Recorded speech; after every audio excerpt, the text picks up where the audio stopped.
right, good morning. Good morning, everybody.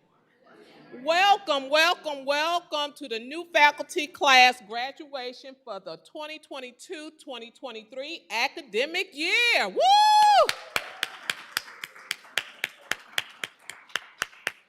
By now they know that we believe in starting class on time, but this is a graduation ceremony. We're certainly pleased to be here with you today, and we thank all of you that came live and those that are viewing us on the stream. Thank you so much for being here with us today.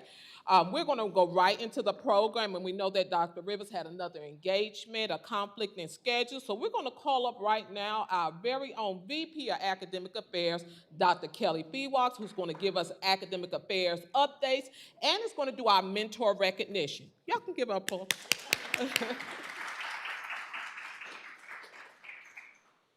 Good morning. I can't do that yet. I need some coffee. Like a lot of it. Whole lot. So Dr. Rivers is actually at President's Council, so that's why she couldn't be here today. So I did want you to know that. And I would try to welcome you, but that was done, so I won't have to worry about that. So I did want to give just a few of oh. You know better than record me. So some updates in academic affairs. A lot of you have probably heard some of them as I've been able to come into some of the divisional meetings and just say hi. I will say that we do feel, as of last night, that state raises will be around the 5% mark today. So we were thinking between 3 and 5. But we're feeling a little more confident at the 5. Of course, once we get the final budget, we'll know for sure, but that's tremendous, and we couldn't be more excited to be able to do that for all of you. It is well deserved. Other updates, you all know and continue to hear about things like guided pathways being expanded. Also, our initiative with Complete College America through the Bill and Melinda Gates Foundation. We do continue to do that work. You will be hearing more about it as we go, since that has just begun. It started with a meeting in this, I think we were in this room, weren't we? I don't remember, it's been a minute. But we were together anyway, and we started talking about just a lot of the things we were already doing here at the college and how we could align their assistance to those things. Because we were all, it was unanimous, we've got enough going on, so we don't need more, but we can definitely use the support in making sure that we're doing what we need to do to serve our students. You know, there's always a conversation about enrollment. Here's your conversation about enrollment. Thank you for all the work that you're doing with our continuing students. When you look at summer, I mean, y'all are just continuing to knock it out of the park, and we could not be more grateful for that. That enrollment equals tuition dollars, which helps us to cover things like that, the 5%. You may or may not know, when the state mandates a raise for employees, they actually only fund about 30% of that raise. And so the rest is the responsibility of the college to continue to do on an annual basis. So with the 5%, the college's contribution, and that'll be a little over $1 million per year. And so tuition dollars is what helps us do that. And that is why you hear enrollment, because it allows us to do those things. And so thank you for all you're doing. Got a little bit of work to do for the fall, but we're gonna just continue to do so, and we do have plenty of time. If you ever have questions about enrollment and why we harp on it and how it equates to our funding formula, please just ask, because it all comes down to that almighty dollar, right? And so we continue to work on all those things, and we do that, and you teach, and you do new faculty or you're mentoring. It has been a full year. And I'm sure that it's been a challenging year, and we just really, really appreciate all that you've done and appreciate the team that continues to teach and to pour into you all on a regular basis. it is hard work, and it's also many times overlooked. And so I don't want to overlook that myself. You have a great team of folks who care about you. They actually meet with me periodically to let me know how things are going, let me know what you guys are up to in new faculty class. And that's actually a part of my day that's actually enjoyable. Because when it comes to my job, time with you all or about you all is why I do what I do. So thank you for that, too. Interestingly, you new folks won't know this, but some of you who return to these little graduations will recall at our last graduation, I kind of rolled up in here real quick and got up here and I welcomed you all, and I even made this funny little comment about, as an new instructor, there are going to be times that you fall and you just have to get back up. Was anybody here last year and heard that? Okay, I want to tell you the backstory of that statement, because I want you to know that while many times it feels like people don't see your work or realize who you are so that you feel seen and heard, we're all in it together. So as I was walking across to do that little speech and welcome last year, I actually fell. My leg gave out, because y'all know I've got a crick leg sometimes that makes me limp a little bit. But I busted my tail in the parking lot. So when I ran in, I had run through the bathroom to grab a paper towel, and I stood up here talking to you guys with a wad of paper towels to keep my hand from bleeding to spend some time with you. Now, I don't tell you that because I made it up here and say pat on back to me, but I tell you that because seriously, there are times that in teaching, you are going to fall. And that's going to look very different for each one of you. And the challenge is whether you want to get up, wipe yourself off. Sometimes you have to hang on tight to something else so that you can keep going. Mine was a paper towel that day, but for you it might be a peer, it might be a student, it might be a family member, but ultimately you are all going to have to hang on to something. Now, some of you have come into this teaching role and dang, you have kicked its tail, and you good. And what I'm saying now doesn't resonate with you. Well, here's the thing. You don't get off scot-free. If that's you, then you have work to do. Because the minute you think you have it by the tail is the minute that it's going to knock you on your tail. And the idea of teaching and learning is not just about the student, but it's about all of us. I learn daily from you, every day. I continue to do these get-to-know-you meetings, and I continue to end them in laughter and sometimes in tears. Your stories matter, okay? Never feel like when you fall, it's not okay to stand up in front of people and say, you know what? I'm hanging on to you today. I don't need coffee because I am human well, just as you are. I talk about the coffee because that's the easy thing to say.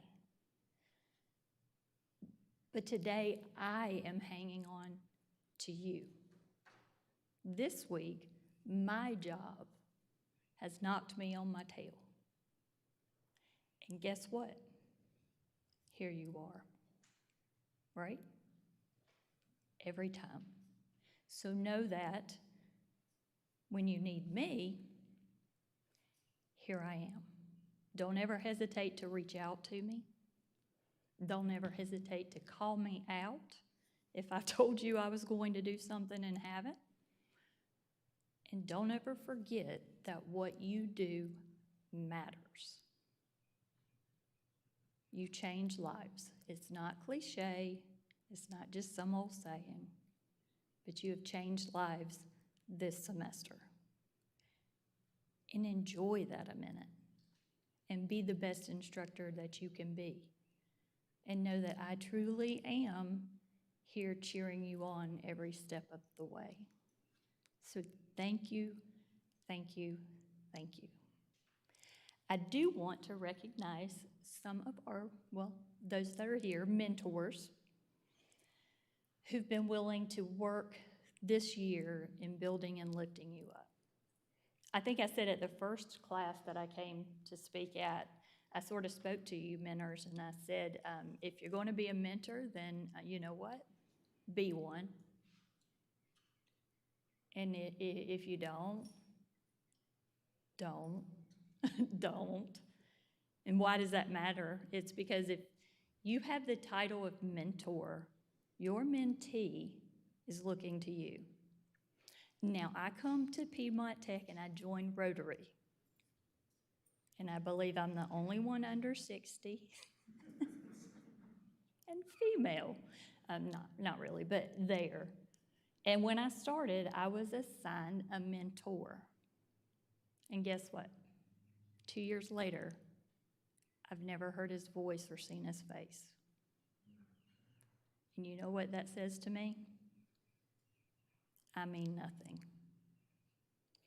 Being a mentor is a tremendous opportunity to pour into people because you value them and you want to see them successful.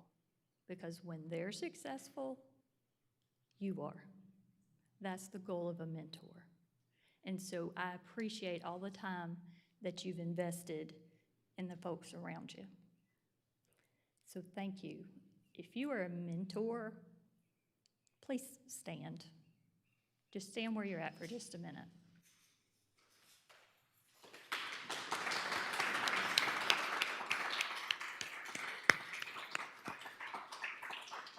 Thank you. Thank you for doing that. So, shall I just go through the list, or how would you like me? Go through the list. Okay. Skip you. Skip you? No. Did you not listen to anything I just said? So when I call your name, will the graduate please stand and your mentor stand? And I do realize that not everyone's with us, but those who are, please do. Graduate Sandy Anderson.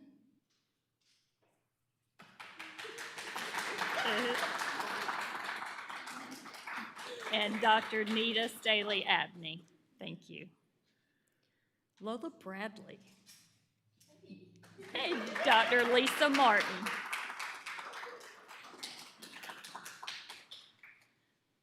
Jeremy Brooks and Daniel Greenway.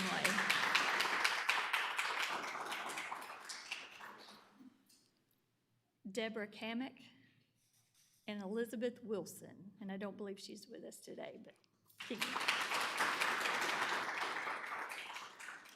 is Robbie Hill with us? Not this morning. With Philip Calhoun. Oh, that's probably a good thing. Could you imagine that pair? Make sure that you rewind that part for them. Lisa Hoke. And did I say that correctly? Oh, and Tanya Niles. Thank you. Y'all just quick to the clap. Let's say both of us. Y'all just quick. Coy Lee and Rick Judy. I don't think Rick's with us.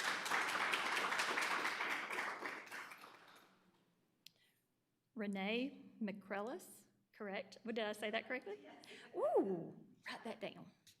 I got something right. And David Henry.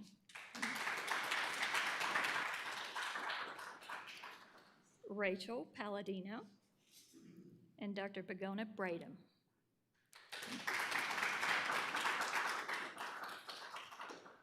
Miss Barbara Peters and Miss Angel Alexander.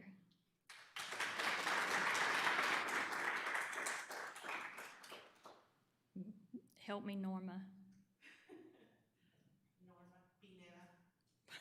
Norma.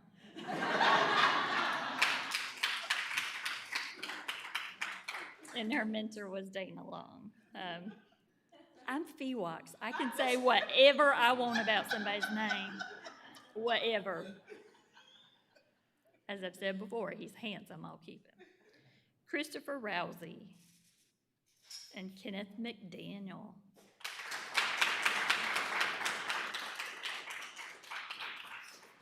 And Thomas Simpson, and his mentor was Stephen Studdard.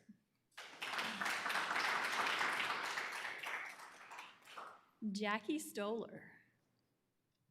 And I think we're going to just for a second think Ann Piggott. Now, she told me she was going, well, I ain't going to tell you her exact words, because y'all know Ann, I shouldn't repeat some of her exact words. But she was at graduation, and she is with us in spirit today.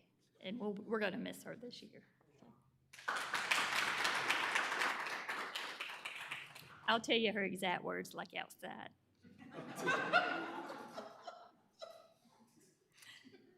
Connie Watson and Deborah McCollum. And yes, she always dresses like that. Bennett Wicker and John Littlefield.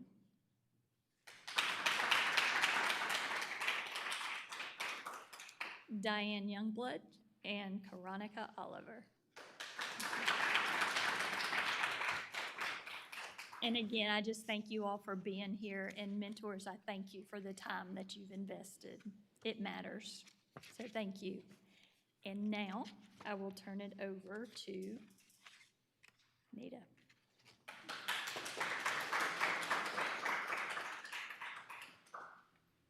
Thank you, Dr. Feewox, for those academic affairs updates as well as the mentor recognition.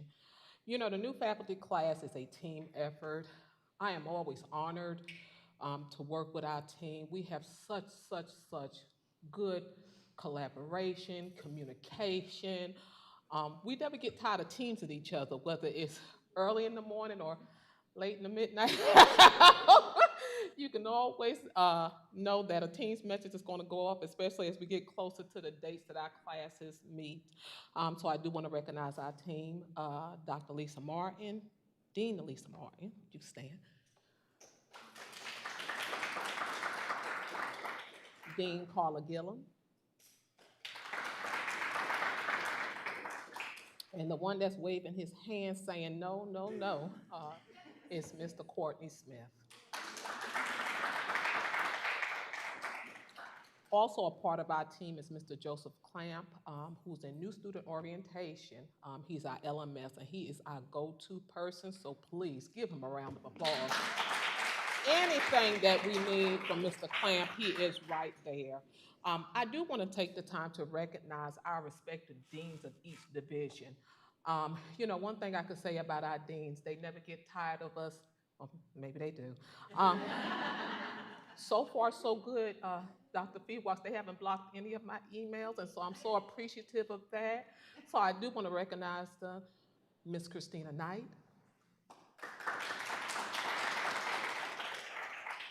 Miss Tara Gauntz, who I did not expect to, but thank y'all. Thank you so much, Tara, and certainly my heart is with you, and you know that. And to my dean, y'all know I couldn't leave him out. My dean. The one that never gets tired of me. He's probably trying to figure out a way for. I tell y'all, after last week and stuff, I certainly didn't think. I thought there was going to be a crowbar. I might be telling my age. Years ago, they used to have something that you put on your car. I lived in New York for a long time. I was born and raised there, and they had this device. I forgot what it was called, but to make sure that nobody steals your car. So I just thought they were going to have a yellow caution sign and everything after. If you didn't see the graduation, look it up. Google it. I'm quite sure it's on YouTube by now and stuff. But Gene Doc, my dean, Josh Lindsay, thank you so much for y'all support. And of course, I probably wouldn't have a job here today had it not been for this other one. One of our off-campus deans who hosts graciously at the Newberry campus, the new faculty course, Dean Lisa Tolan. And if we have any of our department chairs here, I know we have several department chairs that are might be here, Mr. Daniel Greenwell, who's a great supporter of the new faculty course as well. Any of the deans, program coordinators that are here, thank you so much. Thank you so much for supporting us. Holly Davis, all of you and stuff do such a phenomenal job. We also have a very important portion of the new faculty class that centers around advisement. We can't forget that piece because, again, if we don't map out, help students to get the support and know where they're going and their career aspirations, how would they get there? So certainly we want to pass this portion of the program over to two of our favorite people in the new faculty course, Ms. Nicole Fuller as well as Carol P. with the advising certificates.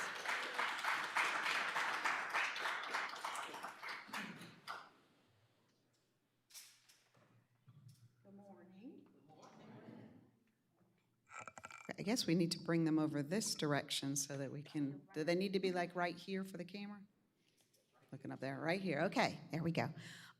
First thing I want to say is that advising is the place where academic affairs and student services come together. Because as an advisor, as a faculty member, you were not hired to come to Piedmont Tech to advise students. You were hired to come to Piedmont Tech because of your subject expertise, because your experience in teaching. That's why you came. And I could say advising is one of those other duties as assigned, but it really isn't. It's actually a job responsibility for all faculty. And so many of you take it so seriously and do such a good job with our students. It's a good advisor is not only a coach, a mentor, but also make sure that student stays on track. It's really the second most important job that a faculty member has, of course, after teaching. We appreciate you. I do want to say that some of you here completed advisor training in a different order, so you may have already completed your advisor training a year or so ago, in which case we may not have a certificate for you here today. Some of you did it last semester, so I think we're recognizing those from last semester and this semester at this ceremony. So if you don't have a certificate and you are from a prior semester, somehow it got lost in the shuffle before we coordinated it more directly with the new faculty course, please let me know that. We'll make sure that you get one of those, okay? I'm gonna read your names, and Nicole Fuller, who is one of our professional advisors. We really have just a handful of professional advisors on our campus. Nicole is one of them. We have 2 professional advisors in our care planning center. Many of you work with our healthcare students, and then the new student or enrollment area has a few intake advisors as well. But so in terms of our full-time, we have very few, and they are really go-to folks for you when you have questions, along with me, of course, about advising. Let's go ahead and get started. So the first person is Sandy Anderson. Sandy is advising our human services graduates, our students.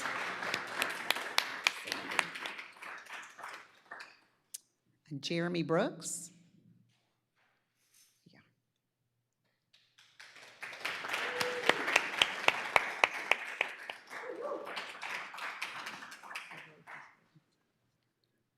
And Lisa Hawk.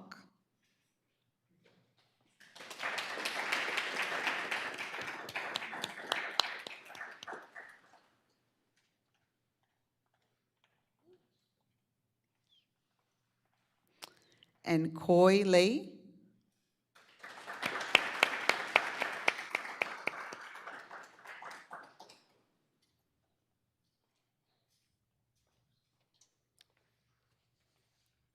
And in the advisor training, while she grabs that next set, folks have to do a lot of learning of different things with advising, but culminating in a case study where they have to really use all of the tools that they've learned, because every day in advising is a sort of a case study. So that's something that they get that experience a part of their course.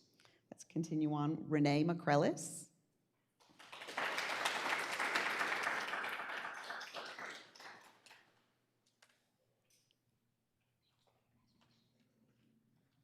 Rachel Palladino.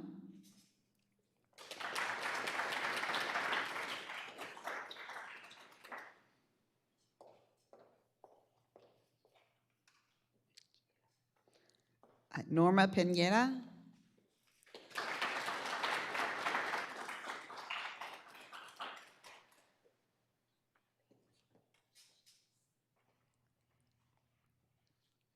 Barb Peters.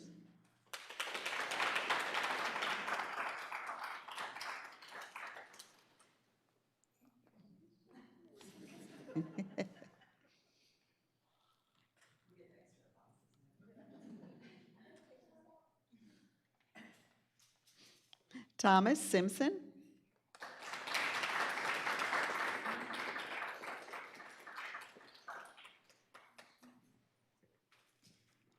Connie Watson.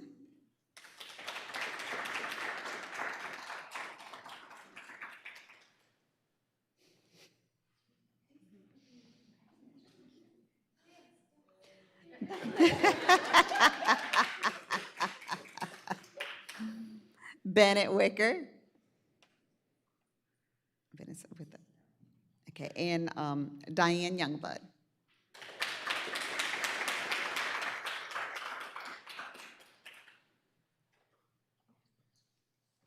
Thank you for all you do and will be doing as advisors in the future time. Make sure to reach out if you need anything.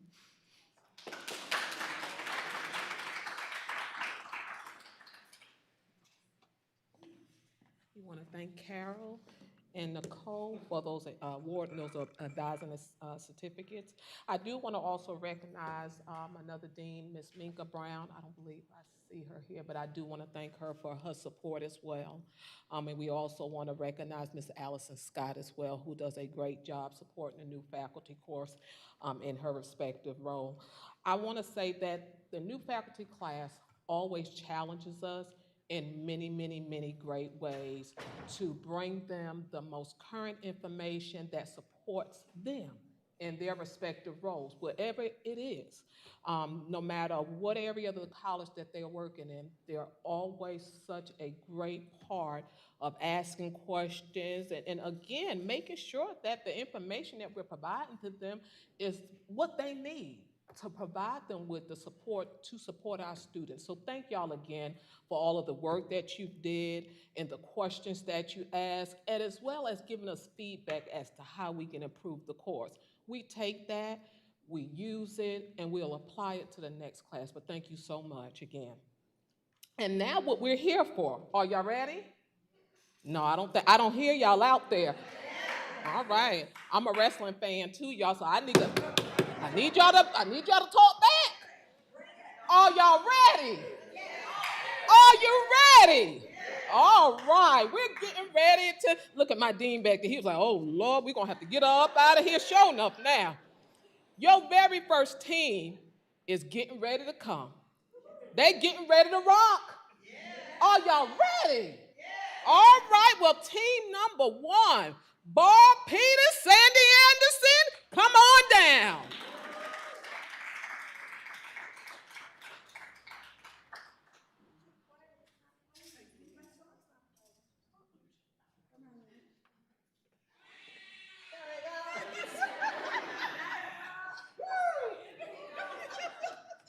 Oh, I set it off.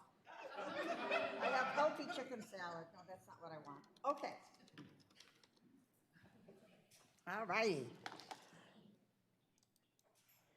So already something goes wrong. Okay. Yeah, oh well. Okay, so there we go.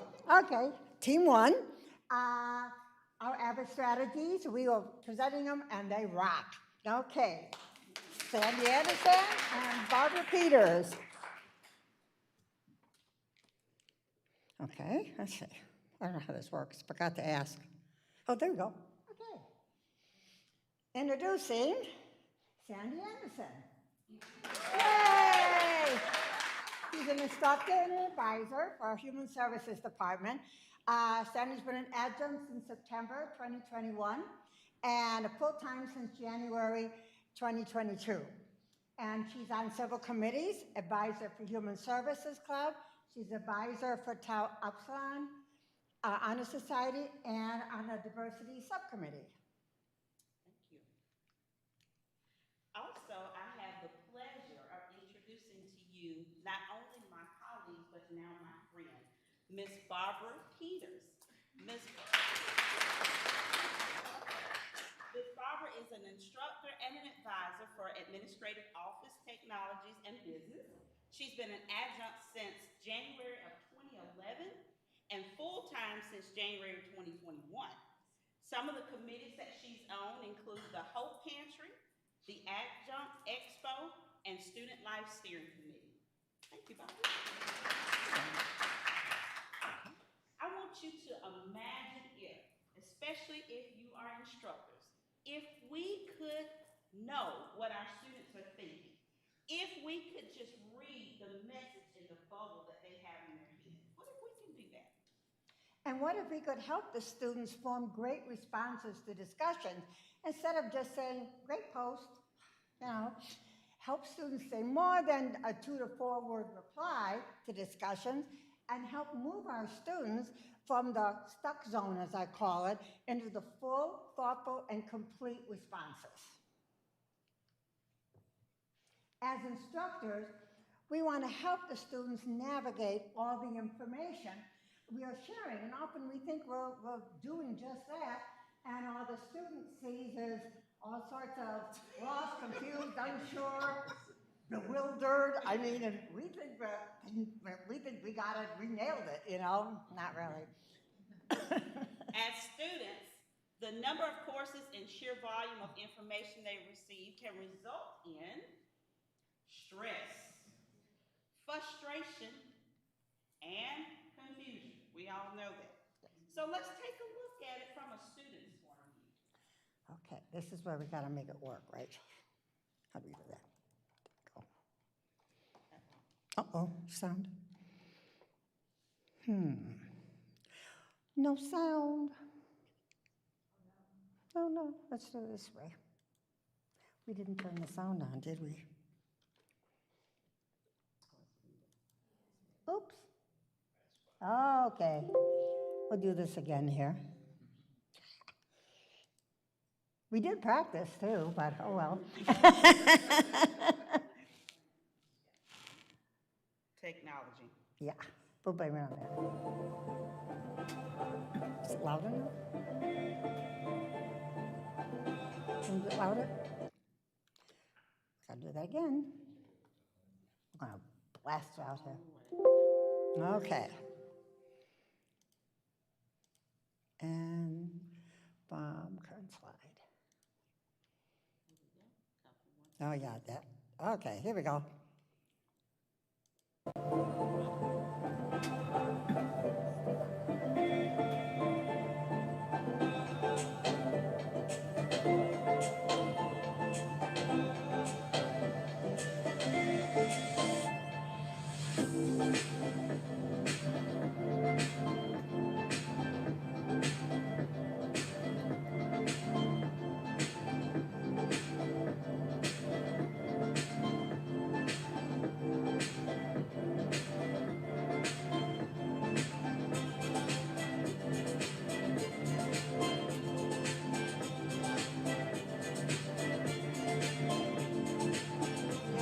If I have a student break into tears.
first, let's consider, what is Abbott?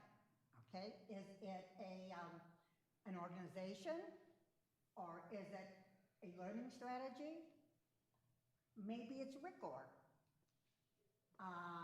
Maybe it's successful? What exactly is Avid?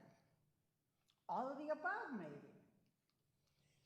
First of all, Avid is an organization. It's a nonprofit organization, and the goal is to provide professional learning for educators and close the opportunity gaps and improve college and career readiness for high school and middle school students. It's founded in 1980 by Mary Catherine Swanson. Okay. AVID is also a learning strategy. It actually defines itself because according to the Oxford Language Dictionary, the word avid means showing a keen interest in or an enthusiasm for something. AVID's also an acronym, Advancement via Individual Determination. When I first started this class, I had to ask Dr. Martin, what does it stand for? I didn't know. Okay, Sandy. Okay, thank you, Barbara. Purpose for AVID strategies. Okay, teachers can use AVID strategies with students as a proven way to succeed in school through teaching, note-taking, time management skills, which we know they need, and promoting the best ways to work together. It also applies, like Barb says, the WICAR format. Okay, AVID uses WICAR, which is writing, inquiry, collaboration, organization, and reading. Okay? WICAR and AVID. WICAR is a learning model with AVID that will help students learn by increasing interest and participation in the classroom. Just a small summary. Make sure you're taking note now because you're going to read this later. It is a nonprofit organization. It's a learning strategy. AVID incorporates other learning strategies such as WICAR, and based on documented research, AVID is successful, and we know that. The exit ticket strategy, I love it. If you don't know anything about it, we're going to tell you about it today. Yeah.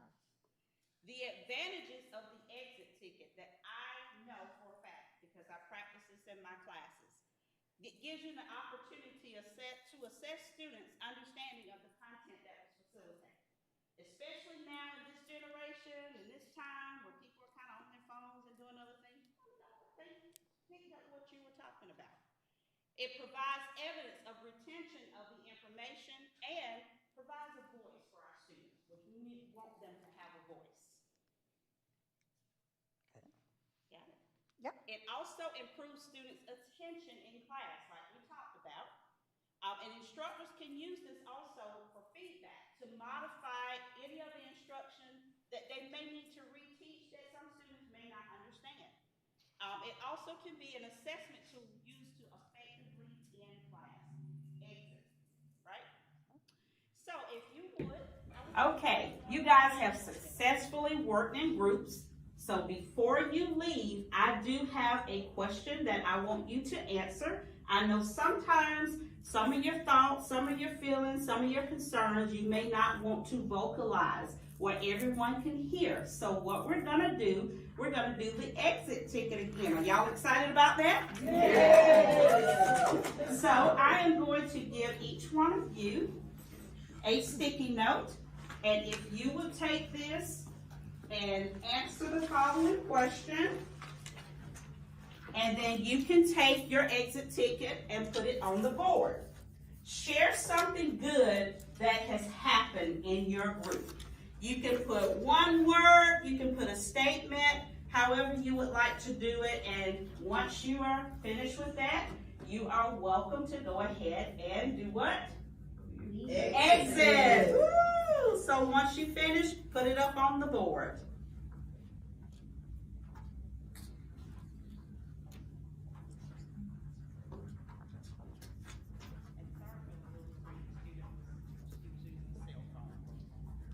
Yeah.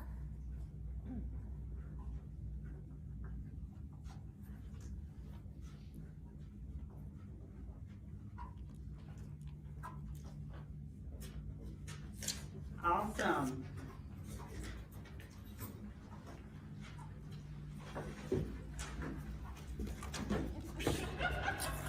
Out of here, yeah. Thank you. You're welcome. See you next week. All right. Thank you.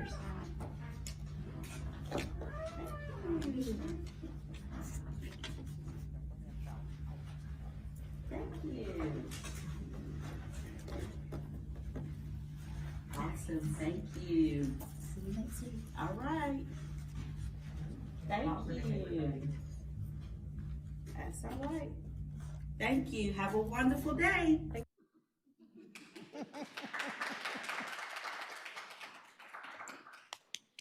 Sentence stems.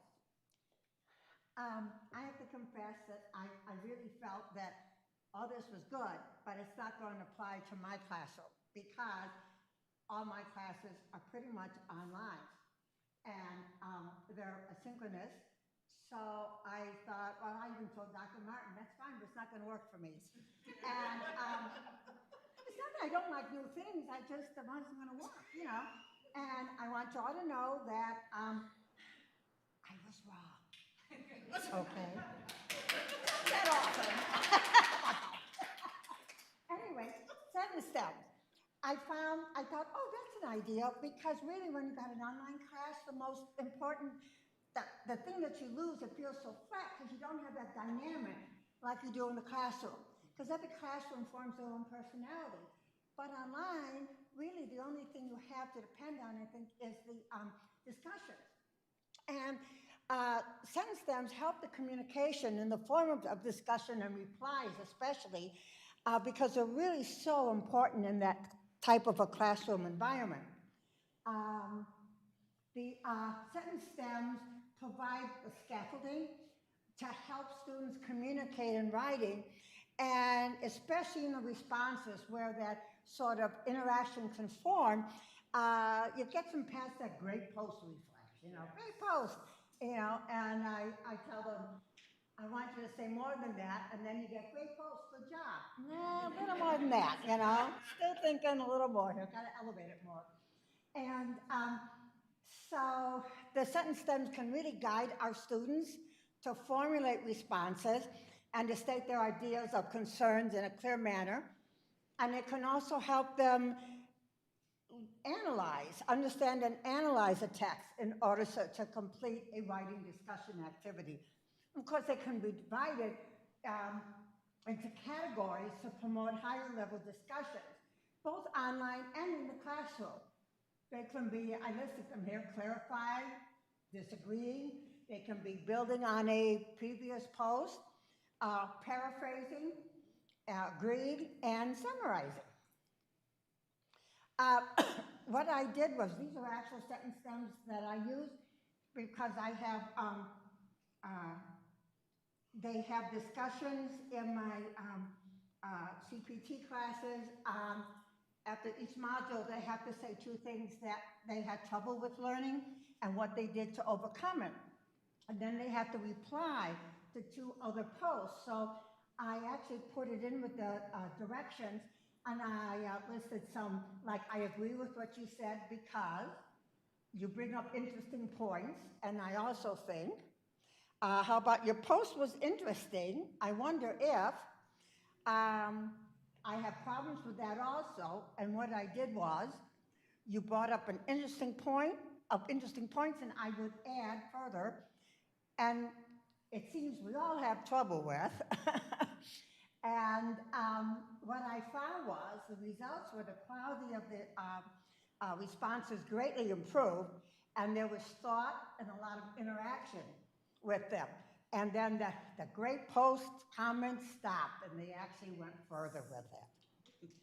Yay! Sandy. And to pick back up on where with my classroom, thank y'all for joining my class. I love my class, love my students. The results of what they were saying, I wanted to share with you guys. Oops, sorry. No, you're fine. Something good that has happened in our group. We have decided to work together for the goal, but each one does a specific job. That was super important to me because with this class, it's activity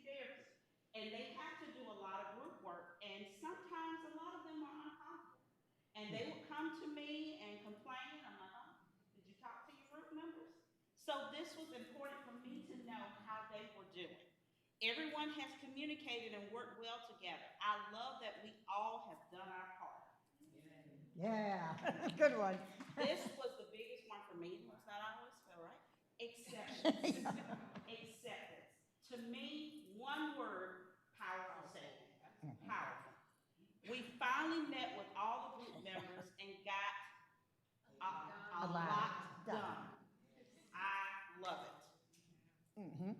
Now, she was so enthusiastic about exit tickets, I decided to try it also.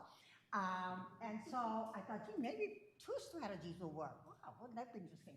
So I used the exit strategy at the end of my semester, and it was my customer service class. And what I did was the last discussion, I did, what two concepts stood out to you the most relating to customer service skills. Then I also wanted to know what could I, the teacher, do differently to improve the course for the future. And most of them said, nothing. Yay! I was worried about that one. But this was my favorite. The third one, I wanted to create a t-shirt saying that represents something you learned in this class. And these are the exclamation responses. There's a t-shirt. The best way to fix a problem is to listen to the problem. Don't just hear the problem. Very good. Take a deep breath. Someone told me that. I think my mentor told me that this morning. Respect is everything. Very good.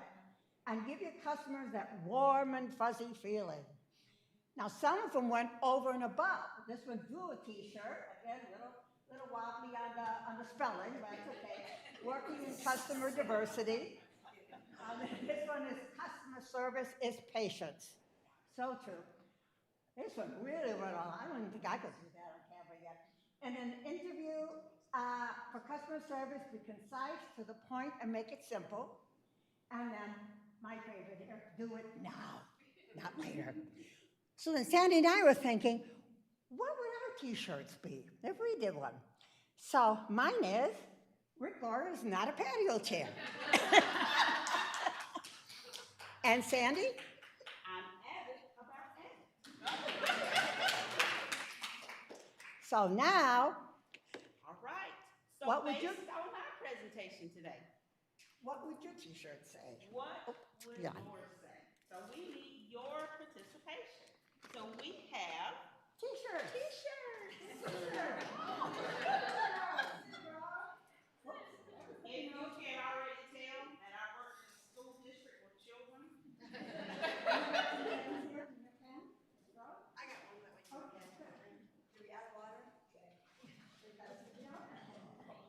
And when you are done, since we do not physically have a board in here for you to take care of, put your shirts on, if you would put it on our blackboard, but we're not, can't exit, okay?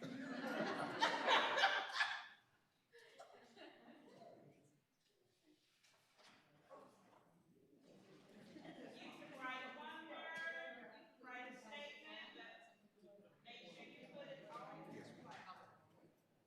There you go. And then we'll see. And I'm watching yours. Okay. So either from the new faculty class, or from our presentation, or from the presentations of the others, please write your t-shirt slogan here.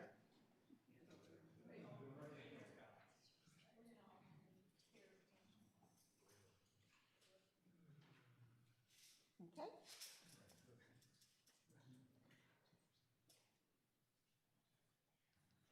Thank you for sharing our thoughts with us. So, if we give our students some rock-solid strategies, we give them the green light to succeed. Woo! Any questions? Thank you all so much. Now, we can breathe. Deep breath. Yay, it's over. Sandy. Yes. Oops. Whew.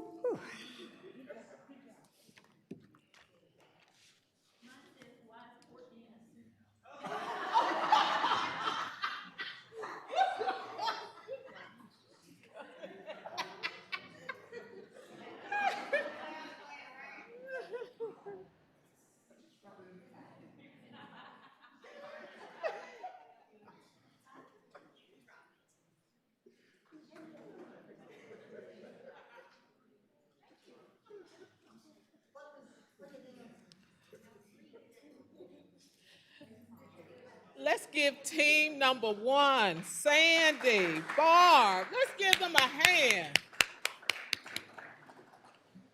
All right, our next teams that will be coming up, Team 2 presentation. Bennett Wickett, we know he's not with us, but we have Jackie Stoller and Miss Renee McCrellis, followed by Team 3 presentation, Christopher Rousey, Lola Bradley, and Deborah Kamak. And then following that, we will have a break. In that order, please. Team 2.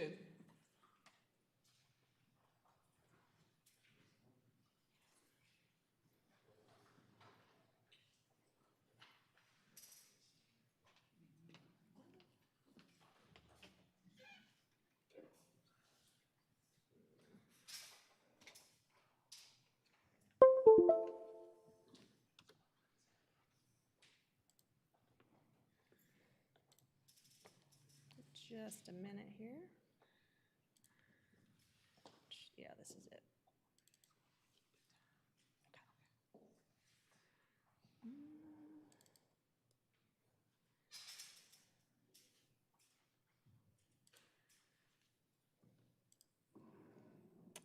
Okay, I think I'm ready.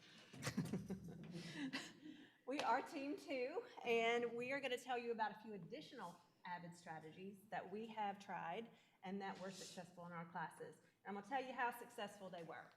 I taught the same courses fall and spring semester, and I'm so excited about this. Fall, I didn't really use many of these strategies, but in the spring, I used them almost daily. And my biology 210 class, which is notorious for having low pass rates, had 47% pass rates fall semester, 63% spring semester.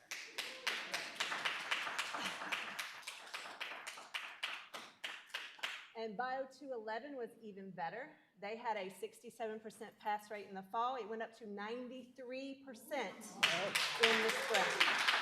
Yes. So when we say these strategies work, we are not joking. They work. So before we tell you about the strategies, tell you just a little bit about us. I'm Renee McCrellis, obviously science. I'm talking about biology classes, right? This is Jackie Stoller. She is in pediatric nursing. A lot of my students will end up with her eventually. And Bennett Wicker, who is not physically here today, but you will be hearing from him. He teaches some of the gunsmithing courses. So the strategies that we are going to discuss are these 3 right here: concept mapping, 10-2-2, and jigsaw. All of these are ways to take a big chunk of information and kind of pare it down into smaller chunks for the students. It's just easier for them to process, which you're going to hear that word a lot today, process. So we're going to show you a little brief video that's kind of going to introduce these strategies to you, and then we'll get into the details. I'm here today to tell you about AVID, teaching strategies that work. Do you ever wonder if your students are truly understanding the concepts you're presenting? Do you wish there was a way to know before they take the test? Well, I'm here to tell you, you can. One way is with the AVID strategy called concept mapping. Concept maps come in many forms, but here's one example. Students fill in the concept at the top. Then they have to come up with a definition and list some characteristics related to the concept. Many students are visual learners, so creating a visual representation of the concept is a great way to gauge understanding, as well as having them give both examples and non-examples of the concept. But that's not all. There's another great strategy called 10-2-2. So what happens in 10-2-2? For 10 minutes, you lecture as normal. But after that 10 minutes, you stop. Yeah, I said stop. Why stop after only 10 minutes? I'm sure you have a lot more concepts to cover. Well, reason is this. For the next 2 minutes, students get together and talk about the concepts they just heard, compare notes. Maybe some of them understood it better than others and can explain it again in a way that you never could. This is an excellent way for them to use immediately the concepts you just taught. Then, for 2 more minutes, students reflect individually. They review their notes. They can make changes, additions, deletions, whatever they want to do. But again, it's getting them to think about the concepts one more time before you move on to something else. Gives them time to process the information, as one of my students told me when I asked them how they liked this strategy. One other great strategy that helps students break the information into smaller chunks is called Jigsaw. Here you assign students to different parts of the lesson, or groups of students to different parts of the lesson, and then they have to share their piece of the puzzle with the rest of the class. Here are the results of a successful jigsaw lesson. So why use Avid? Because it works. So I'm going to start by talking about the 10-2-2. It's technically a note-taking strategy. It's not a lecture strategy. That's how I used it. But it can be used in any subject area with any information that you're going over. Here's the actual definition, according to Avid, is to break up information students are taking notes on into chunks to allow students processing time. This could include information from working collaboratively in groups, watching a video, listening to a lecture, or doing a reading, and anything else you can think of, okay? So what I did was I took my lecture, I set my timer on my cell phone for 10 minutes. Wherever I happened to be at that 10-minute mark, I stopped what I was doing, told them to get into small groups, and they started talking to each other about what they just heard. This is my Bio 211 class, talking about the male reproductive system. They work in, they code the same stuff, right? So they code the same stuff.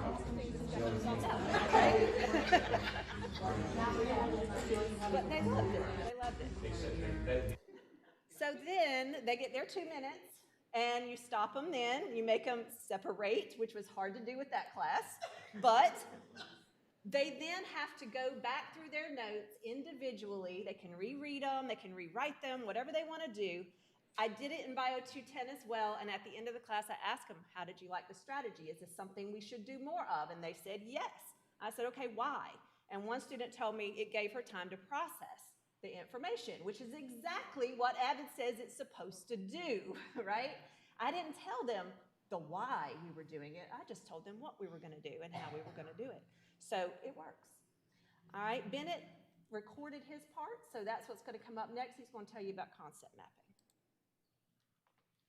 Good morning. I am Bennett Wicker, a gunsmithing instructor here at Piedmont Technical College, and today I will be discussing with you the Avid strategy of concept mapping. I will be illustrating how I would use this in my classroom, but this strategy can be carried over through use with any curriculum. There are many different concept maps available. However, this is my preferred layout. I like this form because it provides an area where the student can illustrate or create a visual representation of the concept being learned, and this allows students to use more of their brain to be able to grasp the ideas being presented. This does a lot more than just a simple memorization and memory recall. So let's get started.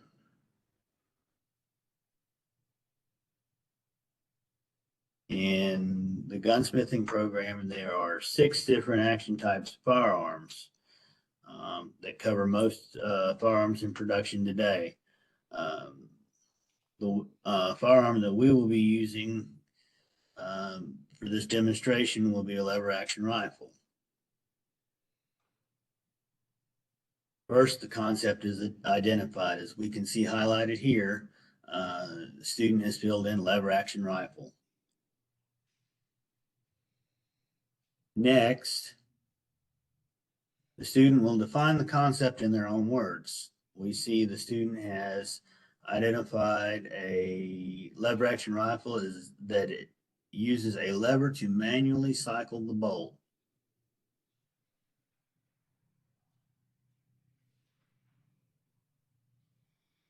Next, the student will list characteristics about the firearm. Here the student is listed, has an external lever, and the lever locks and unlocks the bolt. This can be carried over for any concept being studied. This is my favorite part of the concept map. The student actually illustrates or makes a drawing or visual representation of the concept. In this case, it is a drawing of a lever action rifle. As I said previously, I like this because it engages the student's creative side. It makes a visual of the concept, and it helps reinforce the concept by allowing the student to engage more portions of their brain in sharing the concept. Next, we will list non-examples. It's not only important sometimes to know what your concept is, but also what your concept is not. We can see that the student has listed several firearms or whatnot that are non-examples of a lever action rifle, such as a musket or revolver, Remington 700, or a Colt 1911.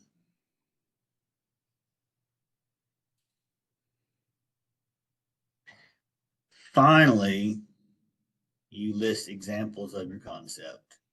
We see the student has listed a Marlin 336, Winchester 1892, Henry Golden Boy, or Browning BLR. All of these are excellent examples of very commonly produced and available lever action firearms today.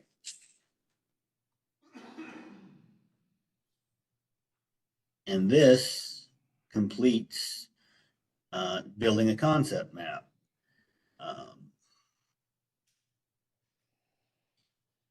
There are several ways this could actually be used in a classroom. One is you can use this as a simple note-taking strategy and allowing the students to use the template and take notes as they see fit or don't see fit. Another way this could be used is it could be used as a graded assignment. The student will go through and fill out the concept map, turn it in for a grade. And the great thing about doing this is that the instructor will get immediate feedback as to whether the student or the class understands the concepts being taught. This can also be paired with other avid strategies, and concept map can be used in group work or individual work as a supplement or addition to other avid concepts. One important thing to remember when dealing with a concept map is that if you are going to take this up and use it as a graded work, be sure to return it to your students so that they can use it as a study guide and reference for later dates. I really like the concept map. I think it has very good practical use in a classroom, and I think if you'll try it, you'll like it too. And like all avid concepts, they work.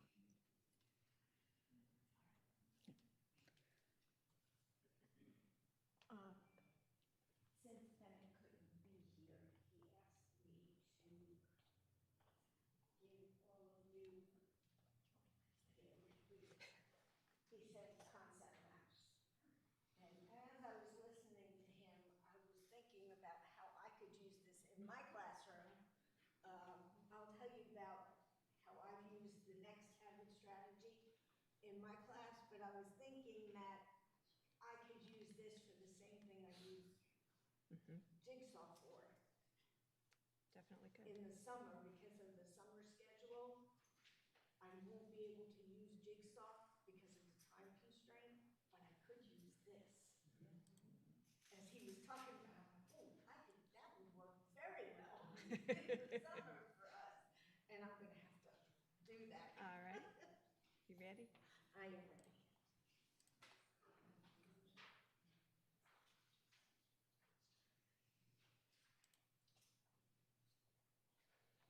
Okay. Here, click it. Okay, I'm going to tell you about Jigsaw. I teach pediatric nursing, and one of the hardest things to get the students to understand are the milestones.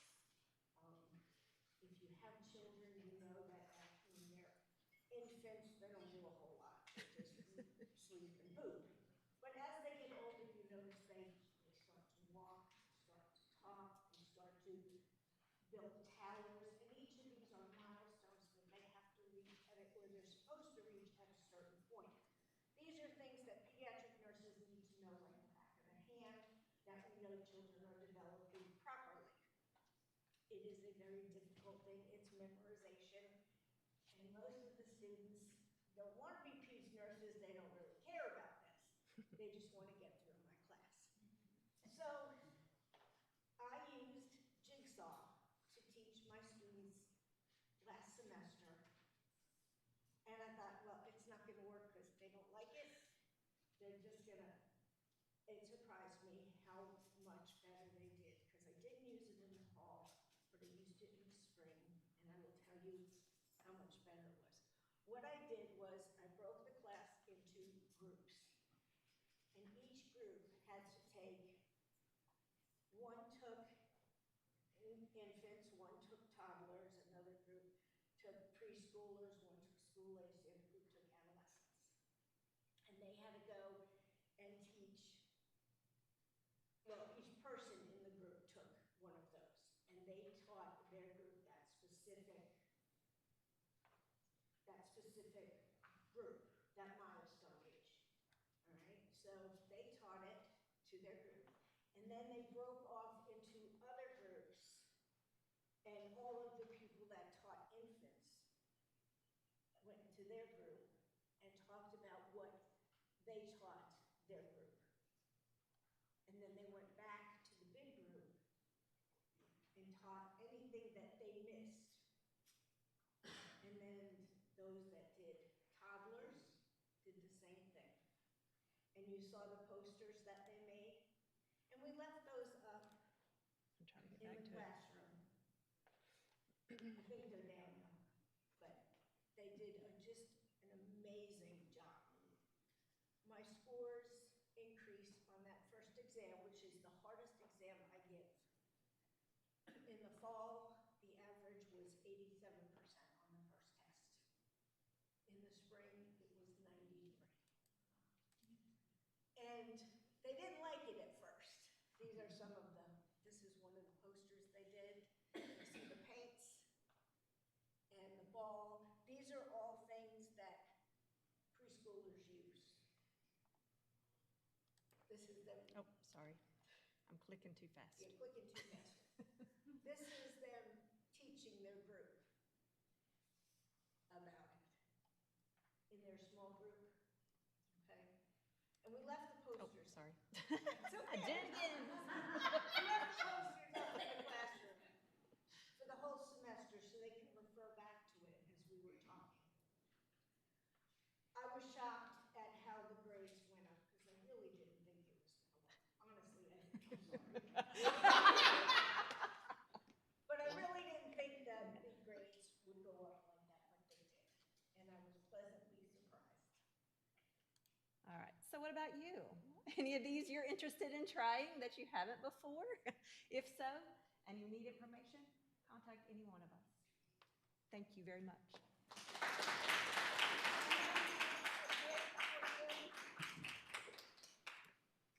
Because I know it's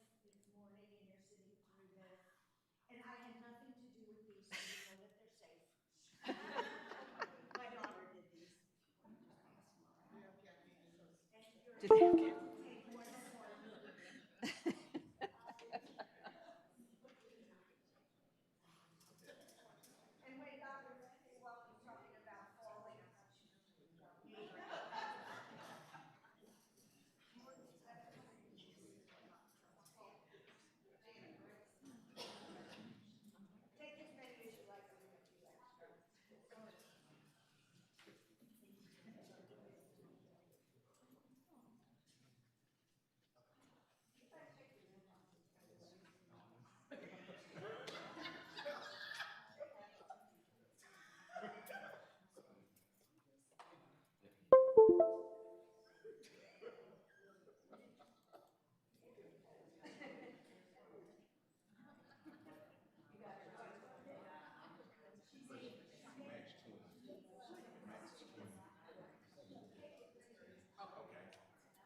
don't ride well. Oh God! But we already got some pants, I think. No, when you start talking, I'll just pass it around. Okay.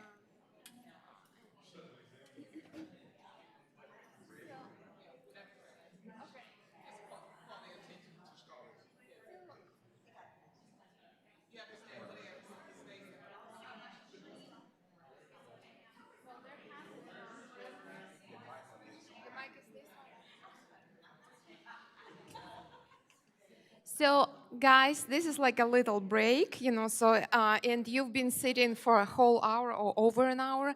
I would recommend everybody to get up and just shake your booty, so like shake, shake, shake, shake, shake, shake. So, Barbara, where is your music? Yeah. Just, oh, somebody wants singing? Hey.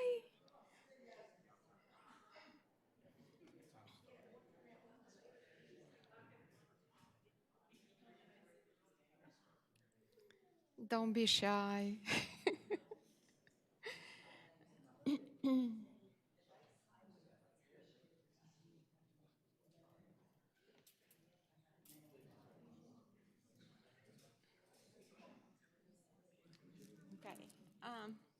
Hello, everybody. This is group number 3. I'm Lola Bradley. I'm the library director, and these are my team members. So Deb Kamak and Chris Rousey. So thank you so much. We will be talking about the 2 AVID strategies. It's summarizing and KWLA. We do have a couple of activities. So unfortunately, I didn't bring so many copies. So I apologize. And I was thinking that our congregation will have round tables. And I was thinking, well, one is will do, but I'm sorry. So anyway, these are our pictures, so as if you don't know how we look, but just in case, So. And okay, so I will start like an introduction, and I want to say that why is it good? Why AVID is good for students? And Deb will talk about KWLA strategy, and Chris will finish with summarizing. So when I finish, I will show you our 2-minute video, so on KWLA and summarizing. So what happens, so like if instructors, teachers, so teach AVID strategies to students. So they get high expectations, they get encouraged, so they feel actually that they, matter, like, so they get day-to-day help, and they have some, so goals. They set the goals, and they have attainable goals. So also they are guided, and they learn how to reach goals. So And what does AVID provide to students? It does provide academic support. It does provide social and emotional support to all of them. So everybody, like we are group number 3, and we already heard from group 2 and group 1 how much better their students, did in their classes, and how exciting it was for them. To me, it's like, boring is a killer, right? So teaching, excitement. And for example, Renee says, well, so biology. I love biology. No, I didn't become a biology, but, but some people may be afraid of it, so, and this is again, another type of an emotional support to say, hey, you can do it, so together. And again, I love this opportunity to work in teams, so when I was teaching at the 4-year college information literacy class, we did that teamwork a lot, and we, again, without knowing about AVID, we learned how great it is, so to support your students, to make them work together, and actually ask them to be a help, an assistant help or teacher help, so that like peer-to-peer education, it works. So I guess I am a librarian and I like, learning. So I do like doing research and helping everybody. So of course I did the research for ourselves. So I went to several sources and I found out that I want to show you that how proven the effectiveness of AVID is. So it comes from underrepresented students with poor socioeconomic conditions. So 94% of them complete 4-year college entrance requirements. Great, so 90% who apply are accepted to 4-year college, and 84% who enroll in college persist into the 2nd year. Retention.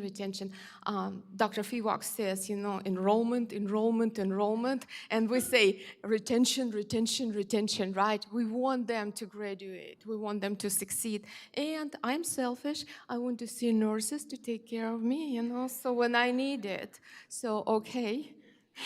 And look at this beautiful Dab, and our beautiful Connie. So they dress for Nursing Appreciation Week. So let's give them. Okay, and last but not least, South Carolina data. So this is the latest enrollment, data that I got. It's 2018, 2019, but in South Carolina, 1,786 instructors took AVID courses, so, and I think it's great, it's commendable, so, and we are part of them.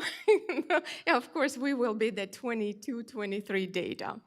So, and again, as I mentioned that, so it takes a village to raise a child, so it's the same. It takes, so a whole community, college community, to graduate students. So please, if you're failing, like again, Dr. Fiwaks mentioned, sometimes we do, so please reach out to the library, reach out to the writing center, the tutoring center. We have such an immense help for our students, and some students do not know. So please include it into your syllabus. So whenever, so you're talking about ADA compliance, et cetera, so mention that, put that email address, telephone number, and say, again, when you teach in the first class, tell them, it is essential, so we do have students to come and they do actually get a lot of help, and, so they do perform better because of the writing center, tutoring center. It is very good for them to have it. So yes, I want you to be our allies, so, and just help our students to succeed. And this is the promotional video, and let's do it.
on to Deb.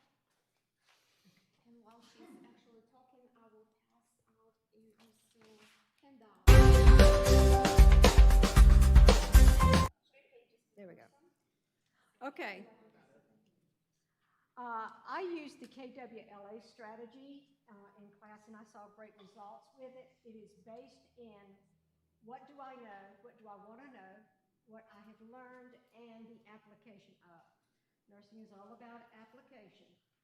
So with this, considering the fact that majority of our students are adults that have lived a few years and had a few life experiences, there are things that they know that they have experienced or they have learned from a friend or a friend has gone through, so on, but they have a basis that we can build on. And with KWLA, you are linking what they already know to newer knowledge, using what they already know as that foundation. So based in the constructivist theory, again, where students build older, new knowledge on what they already know. This engages the student in learning because there's a form that they must fill out. They must summarize the prior knowledge and the new knowledge, linking it together on the form in their own words. And there again, pulling the two together, they're thinking about it, they're having to write it, put it in their own words so it is easier for them to understand. So I'm going to move ahead. This is the form that I used in my maternal newborn class. I handed it out to the students as I was teaching and had them fill it out along the way. They summarized their previously learned information in the note column. They summarized what they wanted to know in the learned column. And they summarized further on what they want to know, what they've learned, and then in the fourth column, how to apply that information in nursing practice. This is a form that one of my students filled out. I won't go through it all, but hyperbilirubinemia. We were discussing that day. They put in their own words the hyperbilirubinemia and that the baby would need phototherapy.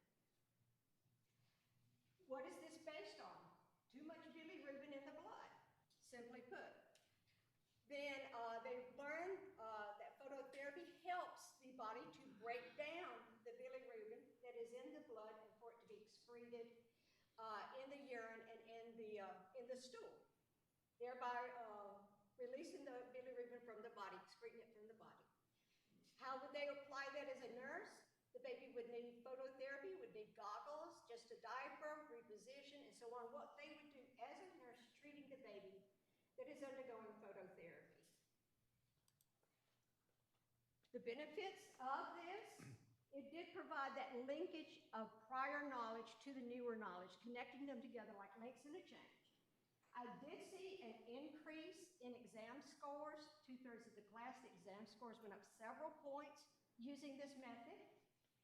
And it did engage the students in the learning process. If there was a problem somewhere along the way, we could identify where that problem was and discuss it before they left the classroom so that they were able to pull everything together. So you're going to get the opportunity to utilize the process as well. Yeah, everybody got, not everybody, I'm sorry, I apologize. Some people, some exceptional people got handouts, right? So there are 3 pages, and the first page explains how to do KWLA assignments. So think for a minute or two, we will give it to you, so what you've learned for the first 2 presentations, so, and use a KWLA chart to fill it out. So what you know, what you want to or need to know, what you learned, and how will you apply it to your teaching. Time. While y'all are doing that, I'm gonna get started on mine. I'm covering the summary portion of our presentation. If you look up how to write a proper summary on Google or anywhere, you'll get about 15,000 different things it says you need to do, but it should be in your own words, it should be quick and to the point, and you shouldn't change the meaning of the reading. Using summarization helps clarify the information. With all my students, at least, I have seen when I get them to do a summary, they get the base concept faster, and it teaches them to deduce what's the most important information. This is two sheets I've used in my class. The one on the left is for a lab, and the one on the right is for reading.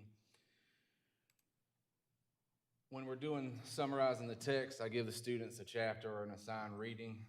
In the summary box, the students will briefly explain what it was about in just 4 to 8 sentences. And then in the very last box, they'll write down one sentence. Why is this important for my career going forward? Which is the whole point for me, is to get them to understand the why. Why am I learning this? Why do I need to know this? When we did the summarizing the project sheets, this last semester, my second year students built a project for Robbie in HVAC so that his guys can put in mini split units and things of that nature. At that point in their schooling, they already knew how to build a house. So we go out and before we started, we made a Gantt chart for the scheduling. How long is this gonna take? What should we be at on each day? And as we went out each day, when we come back to the shop, because they already knew how to do it, I didn't sit there and hold hands and do this. So I had some students doing drywall, some students were doing siding and different things, so they didn't all get to see every portion of that. But when we go back every day, they talk with each other and figure out were we on schedule versus that Gantt chart we make, were we not? And that's 2 filled out portions. I like summarizing the text because it's simple and it doesn't matter what class you're teaching. And everybody's been writing summaries since you were in 1st grade, at least I was. But it doesn't matter if it's online or if it's in class or if it's health or construction. Summary works for everything. And then one of the other sheets we do have is a summary for our presentation. That's it. Thank you, guys. How many minutes? All right, we'll take a 5-minute recess, 5-minute break, and then we'll reconvene with the remaining groups, and then we'll present the graduation certificate.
Maybe we can insert a link again. Yeah, I'll take my email and do all that.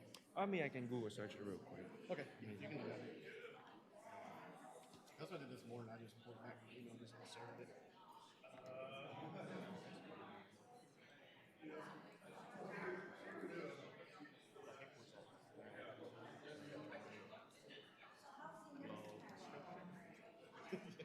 I don't.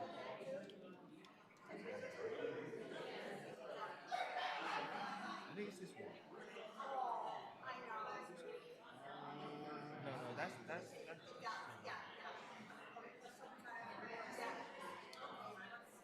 Block their video over here. Hey, Connie. Connie.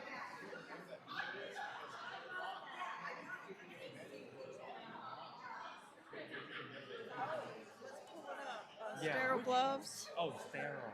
Okay. How to apply sterile gloves. I usually just type in nursing video, how to apply sterile gloves.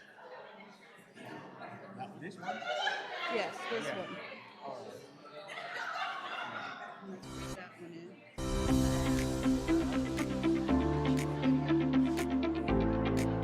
Hey everyone. So we want to go put it back in the PowerPoint? Yeah. I think. That's all I did this morning. I just pressed that. Inserted video. Technologies. Can't count on them.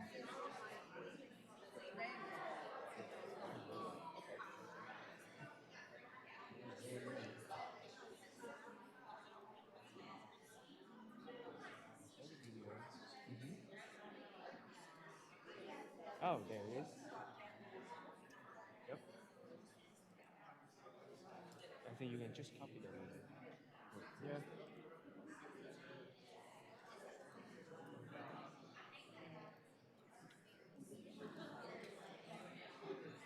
Oh, come on.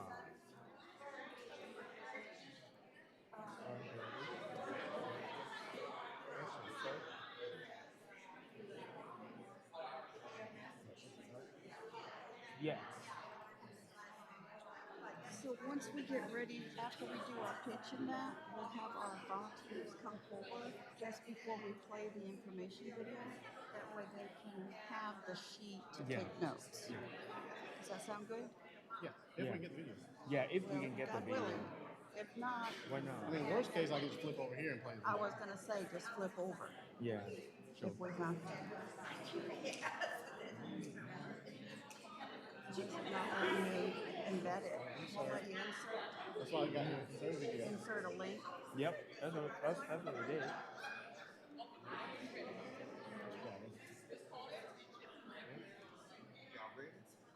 Here's 1 minute. Let's keep that video out. Let's just press that. Just leave it open and we'll flip over to it, I Yeah, guess. so that should be, that was a live link to the video. I don't know what happened. But we have the video on PowerPoint. We just go As here. long as we flip to it. So we don't make it. All right, all right, all right, all right. We get ready to do our second portion of the presentations.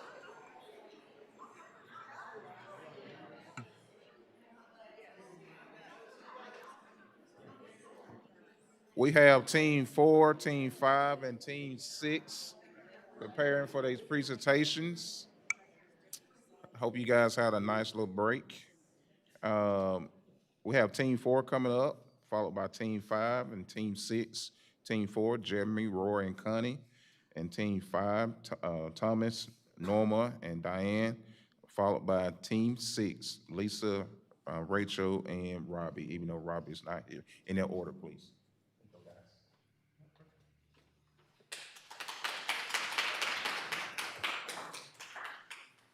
All right, so good morning, everybody. We are Team 4. Our team members are Roy Lee from Math, Connie Watson from Nursing, and I'm Jeremy Brooks from the Horticulture Department. This morning, we're going to talk with you a little bit about our AVID strategies. We're going to first start off with our project pitch. So we're going to give you a little pitch about our strategies and what we did. Then we're going to play a short promotional video that we created about our strategies. Then we are going to lead into an actual live demonstration of our AVID strategies. So we're going to show you a live demonstration of Cornell notes, simulations, and exit tickets. So we'll be bringing up some volunteers for that. First off, like I said, we're going to start with a project pitch. So have any of you ever thought about how it would be in your classes if you had your students more engaged in your lessons? Would you like to see your students have a more hands-on approach to what you're doing in classes? Right? Would you like to know that your students are understanding what they're doing in classes? So we're going to show you two AVID strategies that are going to allow you to do this. Right? We're going to start off with Roy. Roy's going to talk a little bit about guided notes. All right, so what are guided notes and why you should use them? Well, guided notes are basically instructor prepared handouts that provide students with background information and standard cues with specific spaces to write key facts, concepts, and or relationships during your lecture. This helps to reduce the amount of time students spend on writing and at the same time makes their notes easier to understand after class. As a result, students can attain important concepts during lectures rather than writing out every single little details. Again, that's going to help them with studying.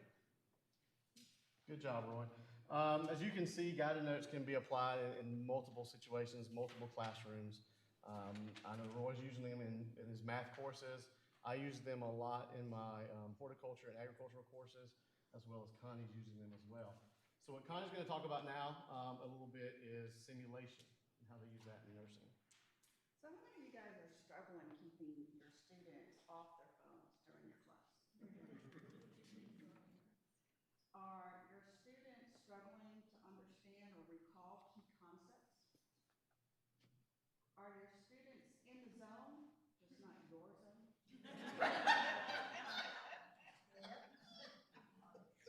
Well, one of the ways that you can bring all that together and allow your students to focus on the concepts and what you want them to take away is by utilizing simulation. So essentially, what you're going to do with simulations is instead of standing in front of your class and reading and talking about concepts, you're going to bring the students out of their seats from behind their desk and drop them into a live interaction setting where they're going to bring those key concepts to life. And more importantly, simulation allows your students to be the leader, not the instructor. So you can set up multiple different scenarios, but each group of students is going to, with their own unique ability to process information, and we know they're unique, right? Will take them in a direction, and the students will, or the faculty will support that learning.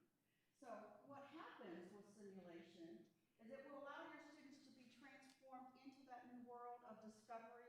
It will allow them the opportunity to demonstrate what they're needing to be doing, and all in a controlled environment. So this doesn't cause any harm to clients, such as healthcare, or create plants dying in horticulture, or allow the students to become cheerful in mathematics. What we have found through simulation is students grow with this demonstration of application of knowledge. It stays with them, and the students grow in skill, confidence, and concrete knowledge. Thank you, Connie. As you can see, both of these were really great strategies that can be used in pretty much any setting, whether it's classroom, lab, lecture, or through your simulations. All right, now just real quick, it's kind of, again, simulations, an overview of that. So some people have heard the word simulation. People may not know what it is. It's kind of what I just described. You're bringing that student out of their seat from behind the desk, and you're putting them in a live scenario, or you're having them work through case studies. The reality is it does not have to be a fancy smancy, huge building that has all the toys and bells and whistles that nursing typically works with, or healthcare. But simulation is a way to engage your students in active learning, where they learn from each other. As I said, it is student-led. It encourages higher order learning, which self-directs students or redirects as need be, and students involved in simulation have a greater understanding of the subject matter that students in traditional lecture sometimes lack. All right. And then Roy's going to talk a little bit about Cornell Notes. So as I was saying, taking notes. So why do we take notes, and what do you hope to get from the notes? Well, the notes, as Cornell University states, whether you are learning online or in person, the physical act of writing can help you remember better than just listening or reading. Research shows that taking notes by hand is more effective than typing on a laptop. And again, this is basically just to help students retain information and so that they can study better. Right? And now we'll show you our video.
So at this time, wait, this work.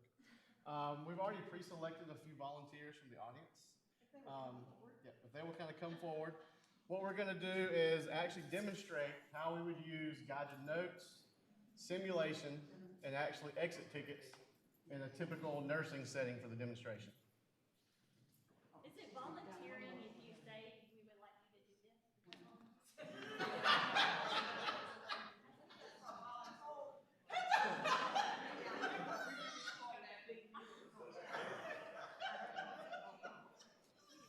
What you see is we have two groups of students, and we are so appreciative for them to assist us today.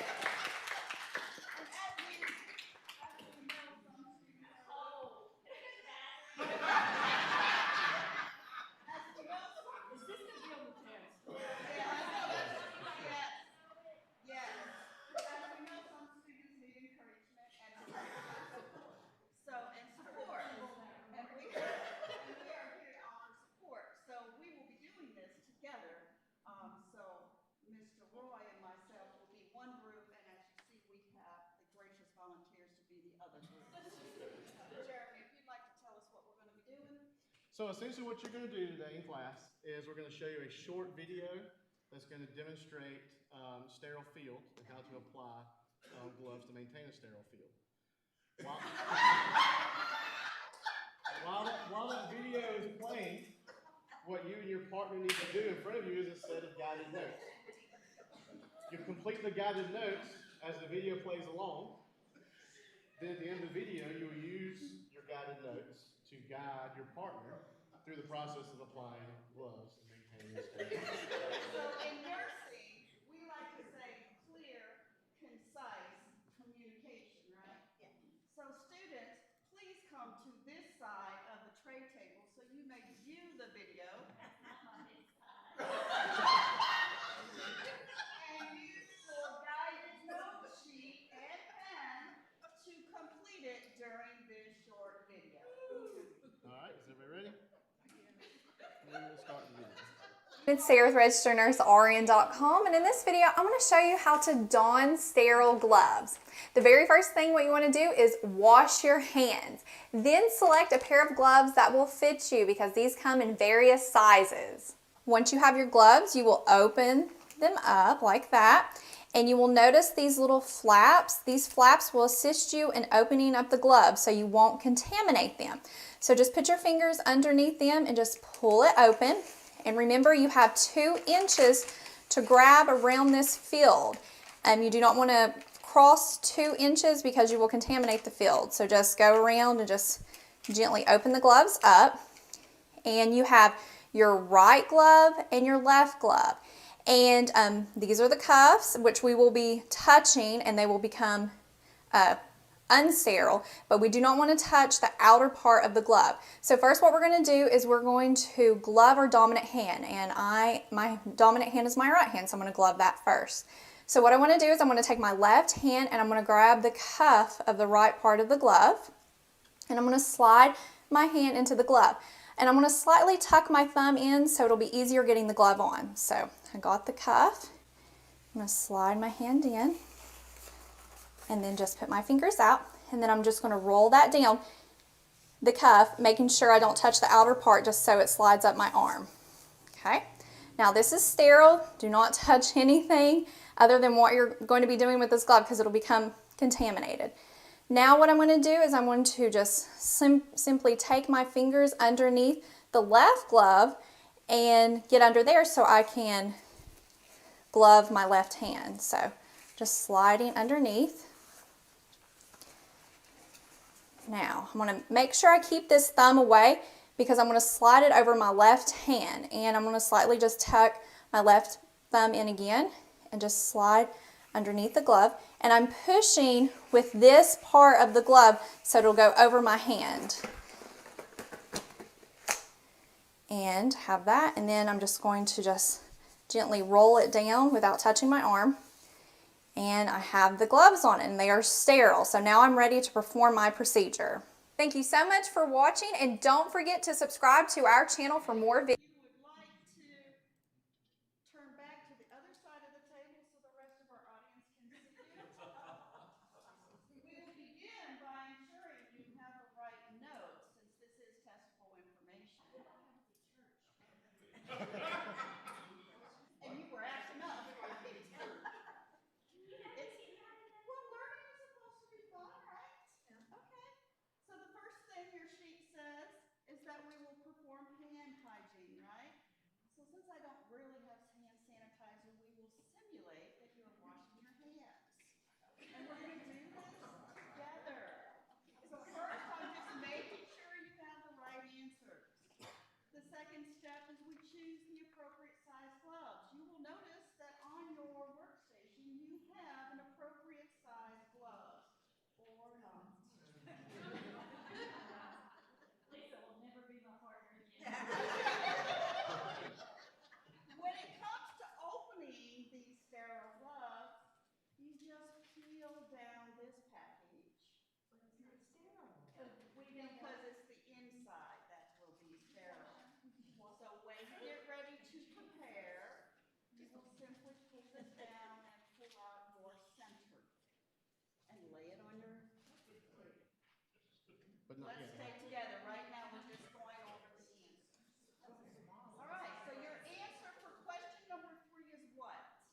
Open the sterile package of sterile gloves with caution by using the flaps surrounding the package so that you do not what? Very good. Number 4, remember you only have how many?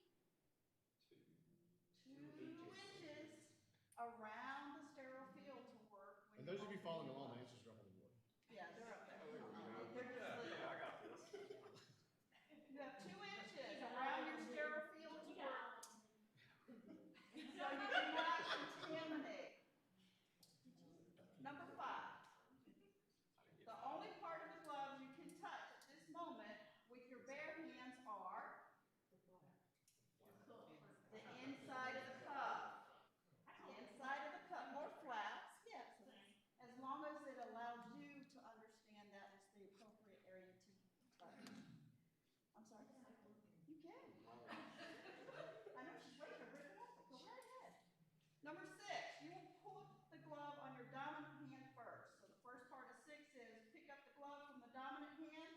your non-dominant hand by grasping what? The inside of the cuff of the glove. Number 2, then slide the glove onto your dominant hand. Be careful, you can only touch the inside of the cuff with your bare hand. Number 3, then roll the cuff down, but only touch the inside of the cuff. Inside of the cuff. Of the glove. Did I mention it's the inside of the cuff? Number 4, make sure not to touch anything that is not sterile. Sterile. Including, do not drop your hands below your waist at any time, or you have broken sterile feel. Oh, really? 7, to put the gloves on the other hand, slip the sterile gloved hand under the cuff. Very good. Number 2, gently push the glove while the hand is still under the cuff onto your non-dominant hand. Take care not to contaminate or let the glove touch anything.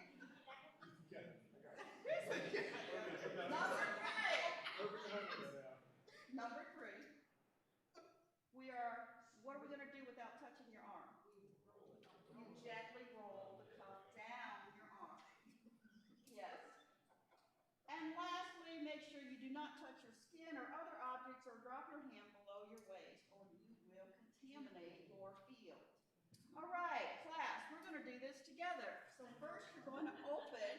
The reason why you have a partner, partners, this is very important. Do I have your attention?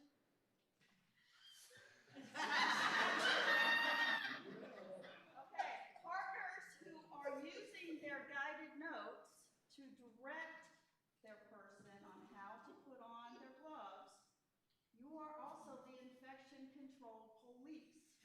So your client's safety is on your shoulders. If your partners break sterile feel, please stop them and ask them to get a new set of sterile gloves and begin the process. All right? So decide who's putting the gloves on. And pull your gloves out of your package. I'm going to do this together so that nobody gets lost. Okay? So pull out your package. I am the partner. I'm everybody's partner. That is. It's the 60s. Break that rewind. Take it out. All right. So, using your guided notes.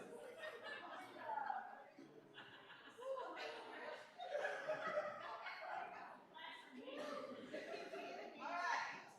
So, those open your sterile field. Partners help them out. First thing you're going to do is wash your hands, right?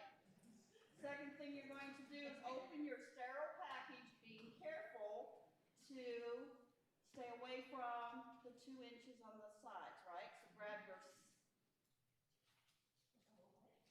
Right now, when you open up your package, you should have a fold on the bottom and the top. Pull the bottom one towards your waist and the top one away from you. Very good. Next, reach into the center, your little 2-inch folds, and pull them all the way open.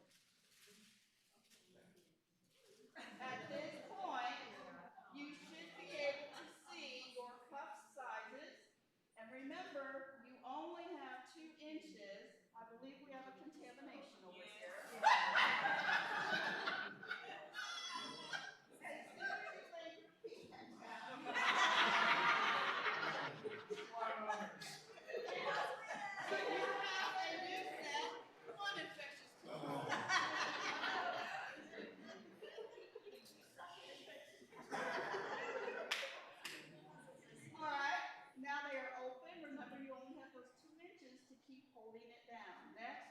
We begin with which hand? Pick up your gloves for the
So as you can see, this is a great way to get students involved and actually into what's going on. It gets them in the moment, lets them see what's going on. They're able to use those guided notes.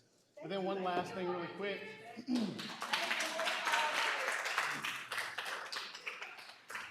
As you know, we can include these classes whether they're simulation or not simulation with the exit ticket as you've seen. So our first question for our exit ticket would basically be, why do we bother getting sterile? Why does it matter? Why does it matter? What is this whole process about? What do you guys think? Why do we get sterile? To keep from infection. For the client's safety and to ensure that the client does not get an infection, which then adds to their recovery time, costs the hospital or facility more money to treat, and in some cases can actually lead to death or sepsis. So it is a big deal for the infectious police or your partners to direct you in your learning appropriately. When in doubt, if you think you broke sterile field, simply stop, get a new pair of gloves. It's not the end of the world. We've all done it. And then our second question was, why does it matter if the field is broken? And Connie just kind of explained that to you again. It's for patient safety. So thank you.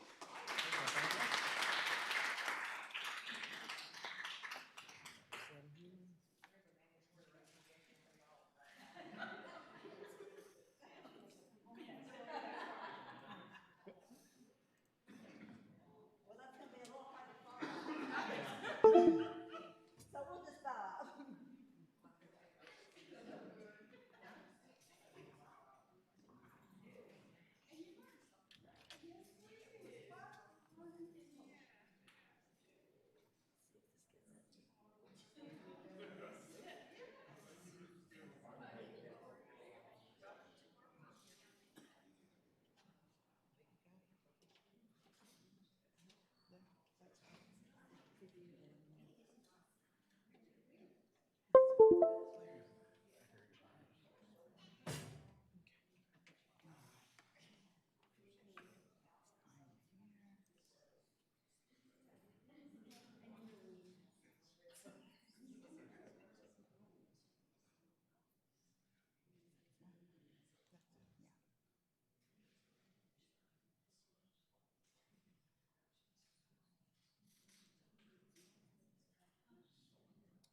Okay, y'all, we are Team 5, Team Possible, we called ourselves.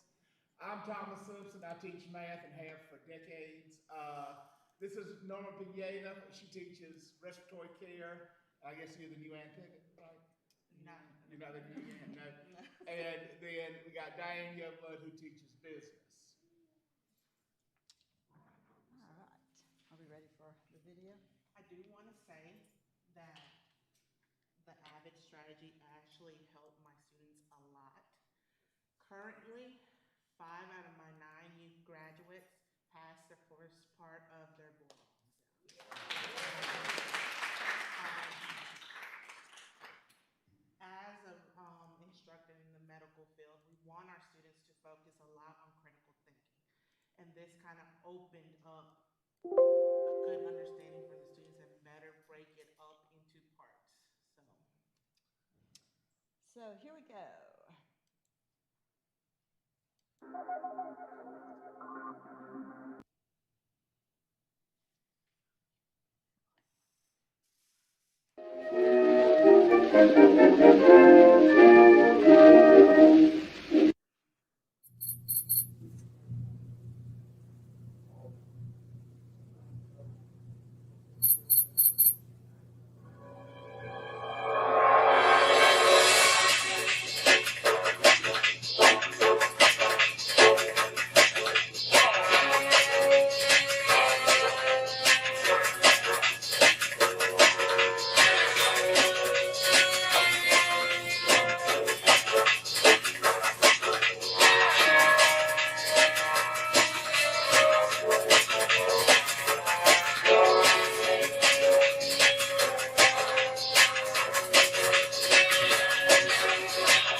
Hi there. As part of our new faculty class, we were given a mission. And at first, it felt like Mission Impossible because we were tasked with learning about this new concept called AVID. And not only learning about it, but actually embracing it and trying it out in our classes. So we did so. But were we skeptical? Heck yeah, we were. Because as you'll see in some of the rest of our presentation, not everything that is new works out the way that it should. So thank you for viewing our presentation. We will give you some more details on how we embraced this, how we learned about it, how we implemented it, and hopefully you will see, as we did, that it wasn't actually Mission Impossible, but it became Mission Possible.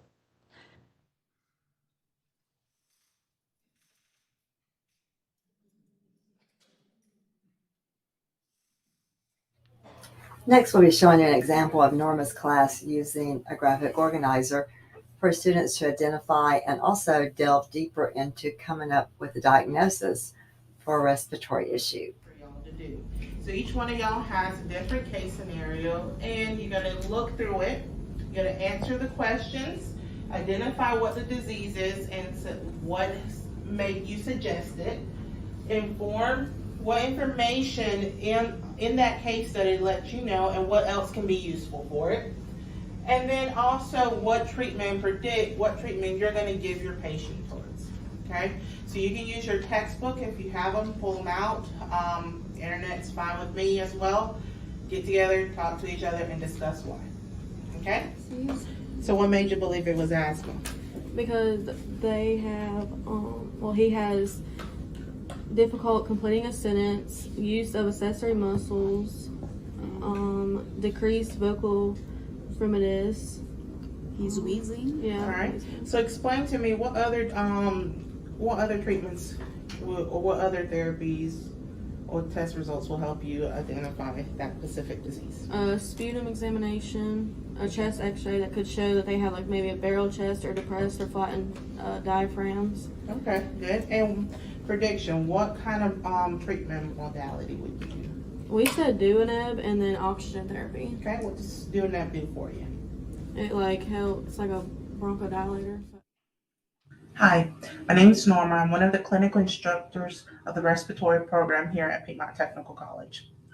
And one added strategy that I found very beneficial for my students is the COSIS level of questioning.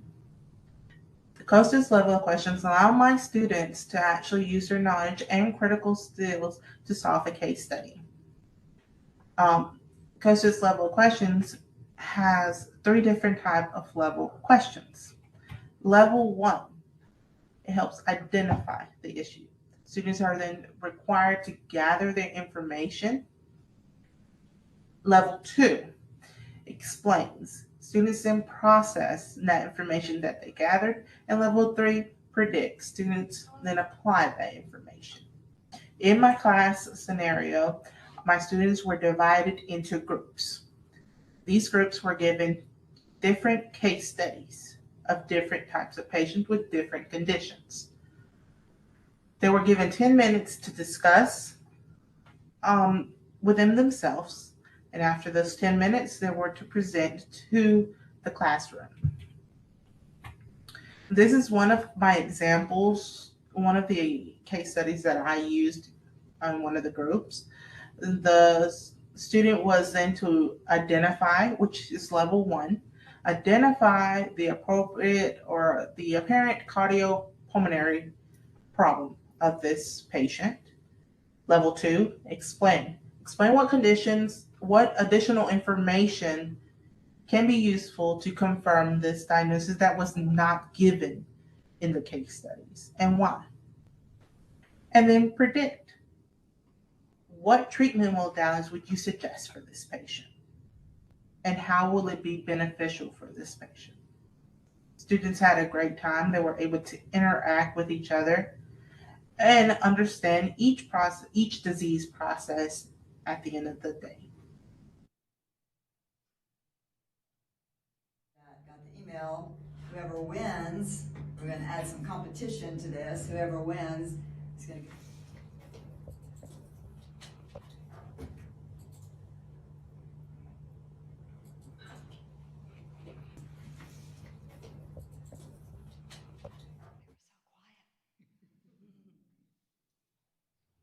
This is an example of using a graphic organizer like Costa's in an online HR class.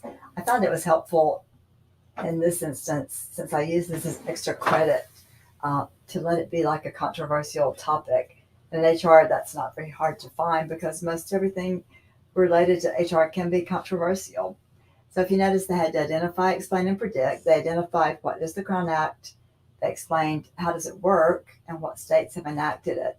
And finally, and most important, they were to predict what would be the legal ramifications for possibly for states that have not enacted this act. So I feel like that really got them to think outside the box, to think what the legal implications could be, even though technically most states have adopted this, but they had to list two, in their opinion, what could happen. What could happen if states do not enact this as law? So I found this was a very good way to use this for an online class. So I wanted to share this as part of our presentation. Hi, and now for some results. Wanted to share with you guys a little bit of some of the results that we found, and especially want to go over when I used Kahoot in my business law class to review for an exam. I'm happy and a little bit maybe surprised that my students that were there and participated in the Kahoot review did about 8 to 9% better than the students that were not there and did not participate in the review using Kahoot. I thought that was pretty impressive, especially since we only did like 25 questions. So I think if you utilize this and added a few more questions and add a little bit more detail, that I really think students would do better than the 8% that I experienced with this experiment. I also, as you see on the video, used Costa's type of graphic organizer for an HR class, asking a fairly controversial question where they had to identify what the act was, explain what states had enacted it. But then the most important part is getting them to think outside the box and predict what they think might happen legally if states did not enact this, what's called the Crown Act. So I got some pretty good answers, some pretty deep thoughts. Some people were a little, off the charts as far as, legally this could not really happen. But I think it got them thinking about this. And then we did like a review later on and went over some of the legal laws that might potentially happen if the states did not enact this particular type of legislation. So all in all, I think this experiment went really well. I'm excited about trying some different things and continuing to expand upon the couple of strategies that we chose. Next, we'll be showing you some of Thomas Simpson's class using Avid, using Costa's inquiry method to try to figure out a statistical problem. And the slides will also show some students actually performing the method. And then last, Thomas will talk a little bit about his results using Costa's inquiry and also using Kahoot for test reviews. So here we go with Mr. Thomas Simpson's class and his remarks. Test Jason's claim. Jason states a 75% chance for energy drinks over soft drinks. Jason believes it's higher. A random sample of 250 teenagers found at 209 for energy drinks. And then the confidence interval and significance test tab. Enter data, number of successes. Then we just start plugging in the numbers.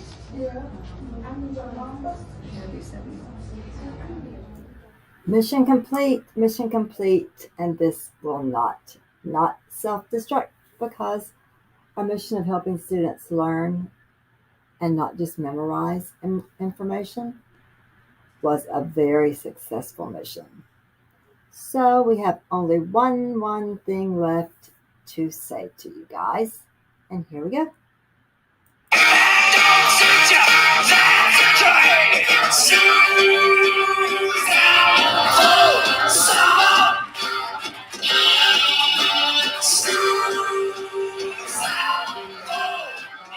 And playing having like group games and stuff, the last two tests. The last test that I used it on, I had an A average, which was really, because I actually took the Costas questioning and made my test like it, where I broke it up into the parts of the test and the questions. So it was very good. And I like using Jeopardy and Kahoot for a review before the test. And not only it wakes up the students, you know, it gets them competitive, and so they enjoy it. So I kind of made it's kind of the same techniques I use with the Jeopardy, but we included also one line, two truths, right? One lie, two truths. Yeah. I've been doing this for 20 years or more in my classes as the icebreaker the first day. Okay, and so these are 3 facts about me, one of which is a lie. Now, those of you that know me, y'all can't answer. So, am I a pro wrestler? Have I had a triple bypass? Or was I an exchange student during college in Australia? Which one is lie? So, in my classes, I have the students give me their name, their major, and then they tell me 2 truths and a lie. And I have to go around and pick out, try to figure out which one's the lie with them, right? Then they do it with me. And of course, it's a big deal for them to stump me, right? They're like, the first day, it's like, yeah, I got it, right? So, Let's have a show of hands. which is, How many thinks A? how many thinks A is a lie? Okay. How many of y'all think B is a lie? One thinks B is a lie. Who thinks C is a lie? All right, Norm. B is the lie. I've actually had 5 bypasses, not 3. So, but I am a pro wrestler, and I did go to college in Australia. You are currently a pro wrestler. I am currently a pro wrestler. Yes, in case.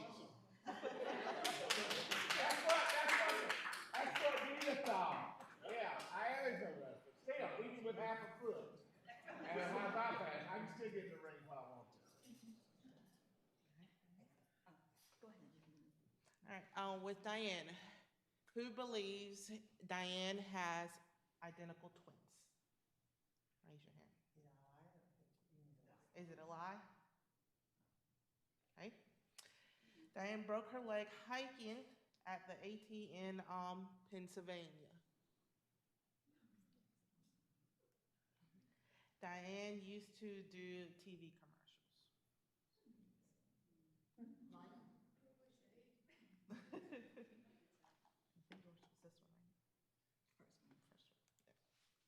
So she does not have identical twins. I have fraternal twins.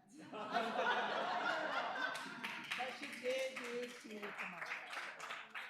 And I did great. On my Appalachian Trail. Was Mark Sanford there at the same time? On the same time? I was searching for it. You searching for my life. All right, with me only being 28, I don't have much experience and much of my life going on, so mine are very simple. How many of y'all know I speak 3 languages? Is that true? A lie? Okay. I currently have 3 puppies in the household. Okay. And I love to go to rodeos. I only speak 2 languages, and that's English and Spanish. I do love going to rodeos. My boyfriend or somewhat husband, he's a bull rider, so that's where I met him. So it gets everybody interactive. You can make it interesting. You can make it about your topic. Game using game is very useful in the classroom. And just not a lot of times you find yourself just speaking boredom facts out there because that's how they see it. You can make it exciting. And with Costa's level of questioning, that literally, I was watching my students, and when they opened the textbook and when they opened their notes and they were discussing, and I had them get up and present it, every single one of them got the answers right. It was exciting. It was very exciting. I was actually literally jumping. I was like, yes, yes. I missed that part.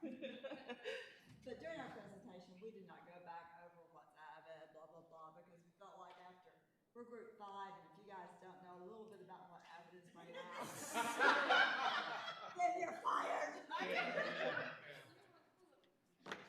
All right, thank you.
All right, good morning. We are group 6. We have Robbie, who is not here today. I'm Lisa, and this is Rachel. And Robbie already has his bio here in the presentation. It's also in your brochure, but he's from HVAC. So I am in the vet tech department. I graduated from Newberry College when they did the veterinary technology program there. After I graduated, I worked in the clinical setting for a little over 20 years. I started at Piedmont here in August of last year. Prior to that, my only classroom teaching was Sunday school to kindergartners. And so I thought it was gonna be really, really different. There are some similarities, but they're good similarities. For instance, one of the things that's already happened with one of the students in particular, she is so excited when she learns something new. She said, I've got to tell my mom. I've got to tell my mom. And she'll have me take a picture of her in lab when she's really excited with something. For example, she got blood on the dog. She said, I've got to take a picture and send it to my mama. And so we do. So those kinds of things are very similar. So it's been a good change for me. I am Rachel Palladino. I have been teaching at the college level for 5 years. Before that, I was in the ag industry as a nutritionist in rural West Texas. So a lot of my kids are used to me getting pretty ranchy on them. Like, if you're not going to participate, we're going to make it super ranchy and I'm going to get your attention. Because after 15 years of dealing with a very interesting group of clientele, because if it takes you 3 days to gather cattle, they really don't want to hear you talk for more than 5 minutes. So we get things done super quick in the classroom. And the other fact is that when I decided that physically I couldn't maintain that lifestyle anymore, I went back to school at 35 as a single mom working 2 jobs at the time. So it really, and I was at a big 4-year university before Piedmont. I love our student population. I can understand where they're coming from, and they are here for a reason, not because mommy and daddy told them that they were going to go to school. Okay, so I think a lot of us have, and this was new for me, because I moved to South Carolina when I took this job. The issue with our student population is the lack of understanding they come to us with, and we're all incredibly familiar with that. They were not taught how to be students, they were taught how to regurgitate information, and COVID made it 100 times worse, right? Like, forget it. So instead of us being here as educators, we're going to try Avid. So the cool thing about our group is that all of us were in industry before we came into education. So if you're in industry, if you can't sell your product, you don't make money. So selling what we're teaching our students kind of was our focus. Again, just a brief overview of Avid. When it comes to it, Mary Catherine Swanson came up with this because she saw a need for it, much like in Piedmont, we see a need for it. The big thing we wanted to put in here is one of the first projects we did, and we presented it when we went to Newberry, was the idea that there was a need-to-know chart when we encompassed Avid. The big thing that we got tasked with is what was our responsibility as an instructor. So we picked out 5 things that were incredibly important, our responsibility as an instructor. You know, we always talk about our students' responsibility, but what about our own? So the 5 things that we picked out were we are responsible for the students. They need opportunities to learn. Sitting down and listening to us is not an opportunity to learn. It's an opportunity for them to get on their phones. Needing to be professional. Everything boiling down to being on top of our information in our own field and then creating that environment for them. Promoting and ensuring integrity. Your students are going to mirror what you do. You show up on time. You know, when they come in, I'm not on the Facebooker. You know, how was your weekend? What are you doing? How are the kids? This, that, and the other. You know, they're going to mimic what we give them. Needing to be accessible. You got to answer emails. You know, I came from a 4-year university where it was a running joke. You know, how many emails could a kid send in a row before you? Yeah, I'm not kidding. Before you got back in touch with them, and I love the fact that here at Piedmont we see accessibility. Not in, maybe not even in our office, but we have so many opportunities to meet with them virtually as well. Because how many of you have had a student that has taken 5 minutes to go around the back at work to call you to ask you a question? I think that's all of us. So having that availability is really important. And then that just tied into our last point, which is the two-way communication. You know, they don't really know how to talk, do they? They can watch a TikTok video on repeat 10 times, but they're not going to talk to you. So they have to be able to make sure that they can look at their D2L, you know, because again, you know, they're not going to ask us questions. So is your D2L shell accessible to them, and do you have everything that they need, because they are working, to be prepared for that upcoming semester? So today, we see it in more than 7,000 schools in 47 states across the U.S. And just a couple of statistics. Wicker is their main focus and the tools that are being used. So that's writing, inquiry, collaboration, organization, and reading. So this is how we all used it in our class. And then a little bit of our promo video.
way that I think a lot of us, the three of us used it, is we had it placed in different parts of the classroom because they need to get up and get moving or we lose them. And it's not like losing cattle. You can get those back. These kids, no, there is no return.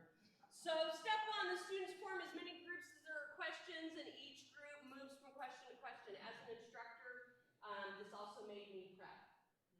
You know, how many students do I have? How many organs do we have in this system? You know, how am I going to divide this up?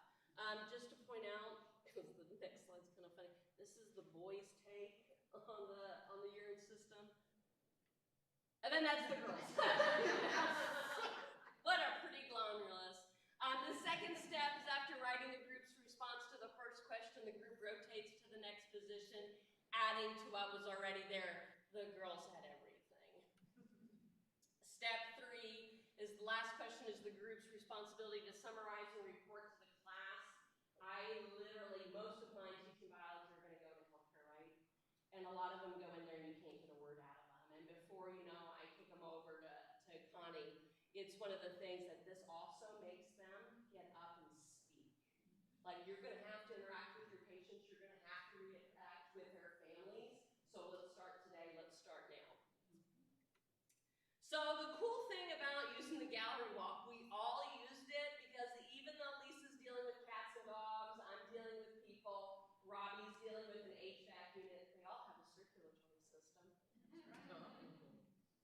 So here, look at this. You got some of my kids that are going into nursing, you got like, not only are they smart, they are artists.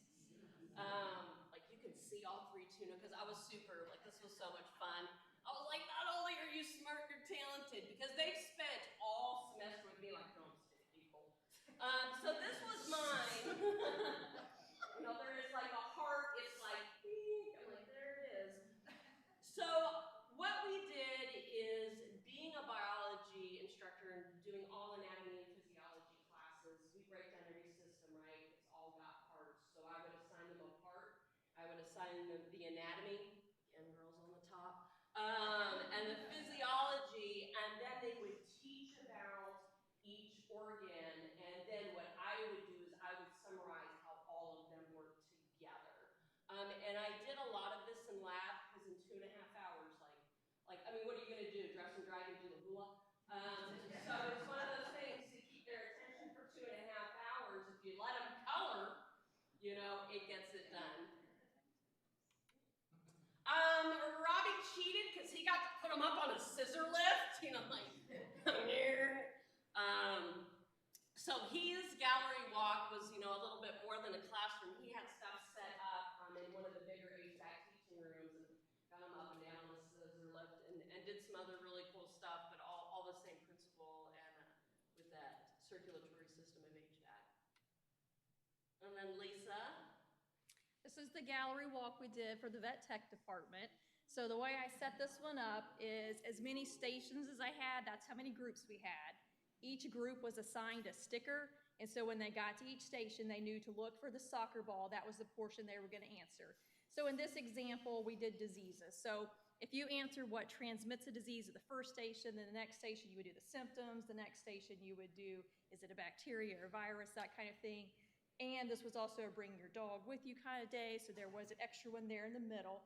But they actually really enjoyed this activity, and they gave me a lot of positive feedback on it, because I expected a lot of griping about, I don't want to get out of the chair. They actually loved getting out of the chair. I set it up down the hallway, in the classroom, in the lab, so they walked over quite a bit. So it was actually a very good experience. Our next strategy is the exit ticket, which you have heard a little bit about. The exit ticket is sort of the opposite of a movie ticket. You use a movie ticket to get into the theater, you use the exit ticket to leave the classroom. And the exit ticket has a way for you to check in with your student. You can make sure that they are receiving the information you're giving.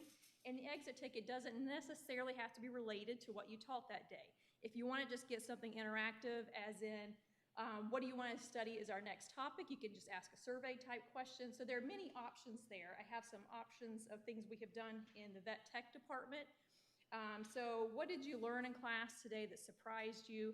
Try to steer away from what do you not understand at all, because we want it to be a positive experience. So we use the words like unclear, that kind of thing. What was challenging to you today?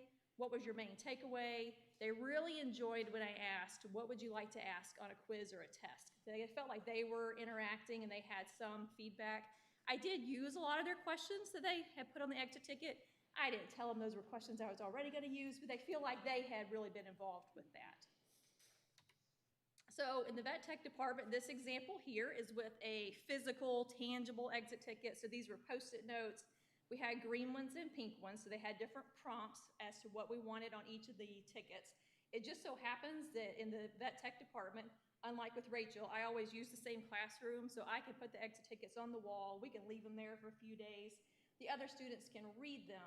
So it's nice too for the students that don't like to ask a question during class, they can ask it on the exit ticket. And you can also see what other students have asked, and you can compare, be like, oh, well, I had that question too, but I didn't really want to ask it out loud, that kind of thing. So in HVAC, Robbie uses his exit tickets up on the board. He actually will leave them up all semester, he said, and he will periodically take a ticket down. They'll review it and analyze that ticket in more depth. So I color-coded mine a little bit. I did orange for anatomy and yellow for physiology, which actually, like if they put an anatomy structure on a physiology, you knew that like, no, you're like, you're like way back over here. We do teach a one semester A&P class for some of the programs that are not as heavily involved in nursing. So especially with that group of kids, my Bio 112, I could pick apart what they did or did not understand way before it came time to talk about the test. All right, so we also have a digital exit ticket, so you can go ahead and take your phone out today. I've seen those of you in the back row have had it out so many times already, like, you're not fooling anybody. Lola, go grab, since you've got your phone out, everybody back here. And you can scan the QR code. That's the other thing my students tell me. And once you get to the page, there'll be a little plus sign on your phone, and so you can click on the plus sign and share with the group how you would use either the gallery walk or the exit ticket for today. And I'll give you a few moments, and then I'll pull up the website so you can see what it looks like. So the thing that I'm going to do while you guys are kind of typing it up, one of the things that I'm going to try this semester, because who teaches out of the pen room? You know, it'll make you lose your religion as you lose them. So one of the things I'm going to do is I have a pen room this summer where all of my other classes have computers. Because we've got to kind of watch where these kids are coming from. Because I was the college student, especially the second time around, I did not have an iPhone because I couldn't afford it. So because each one of my pen rooms at each campus is going to have computers, I'm going to use the idea of the exit ticket to actually give them pop quizzes so they start coming to their pen class. So everybody, they have a computer in front of them, right? Because they're all in pen rooms. So this way, boom, I can put up that Q code that's on there. They can click on it, and then boom, pop quiz, and this will drive up attendance because in my department, we're allowed 5% for attendance and homework. So this is going to get them, because who wants, really, do we want to be there during the summer? No, everybody wants to be on the beach, right? So this is how we're going to get them to come. And so as far as the QR code, I had it obviously in the presentation for today, but it can go in the announcement page in your D2L shell. You can also just email a web link. I encourage you to do it in the moment though, because if you ask them to fill out the exit ticket later, they're not going to do it. So have them do it before they physically leave the room. And these are completely adaptable, so you know, if you don't like the blue ocean, you can change that. You can add stickers into your post. These are all anonymous. You can always put your name in there, but students really enjoy the anonymous aspect. It encourages them to ask things that they're embarrassed to ask or feel shy about. So I'll just leave this up for a moment, and then I'll go back to our presentation, and we'll wrap this up, and then you can have lunch.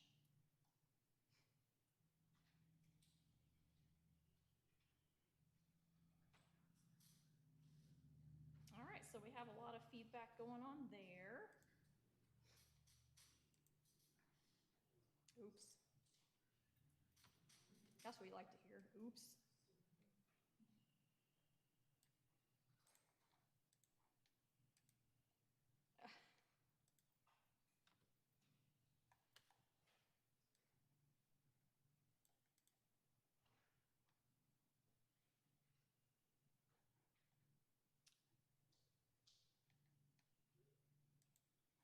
we'll just move on through there. Oop, almost heard that again. Okay, so in summary, we have the wicker again. So both of our strategies today use the writing and the inquiry, and the collaboration actually works really well with the gallery walk because you are usually doing that in groups. Feedback is always a gift. If you are not getting feedback, you're not gonna be able to improve yourself, you're not gonna be able to help your students. Feedback doesn't have to be negative. Some people have a negative connotation with feedback. Feedback is also positive. And as long as it's constructive and you're learning from it, we're all benefiting. So feedback is how we check in with our students to make sure they are getting what we're giving. Thank you very much.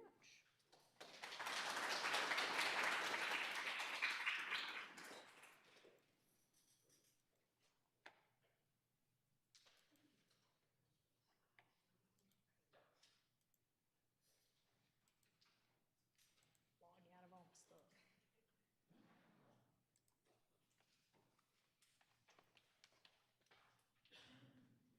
Let's give all of our groups a great big hand this morning.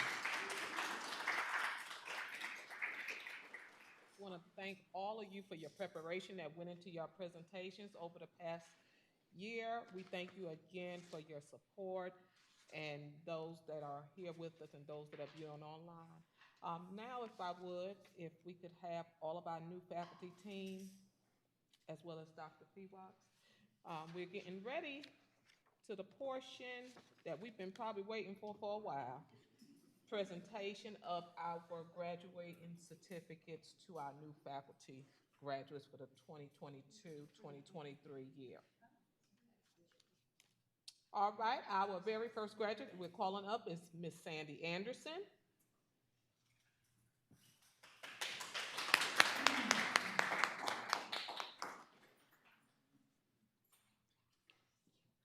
Next, we'll have Miss Lola Bradley. Come on down, as they would say.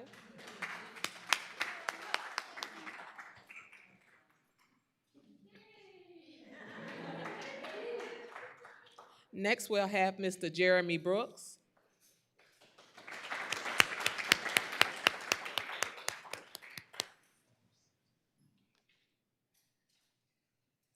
Miss Deborah Kamak.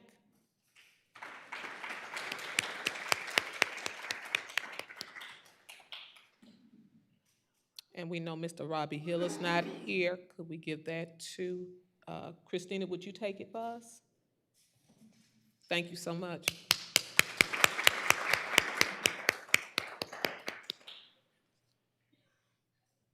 Miss Lisa Houck.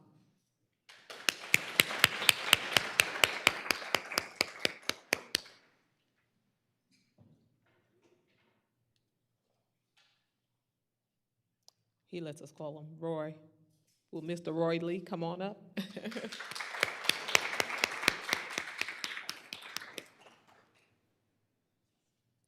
Miss Renee McCrellis.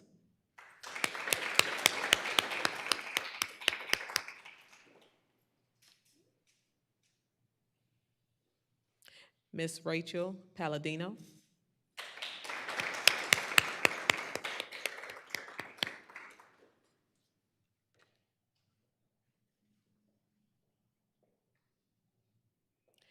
Mrs. Barbara Peters.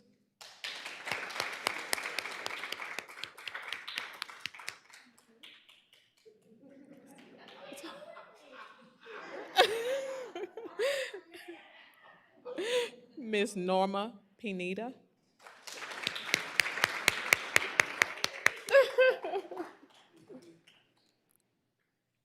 Mr. Christopher Rousey.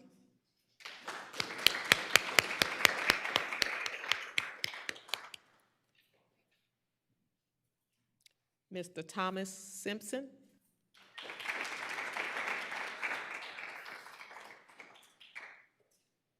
Miss Jackie Stoller.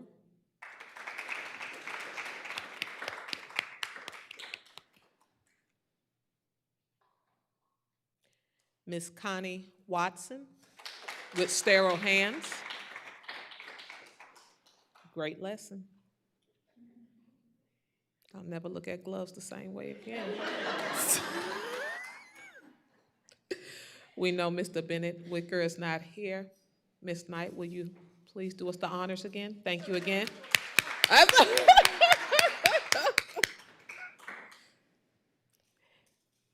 And Miss Diane Youngblood.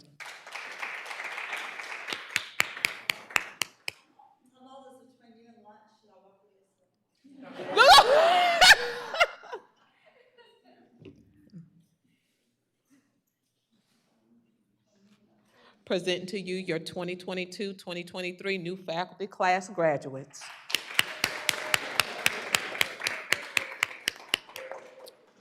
All right.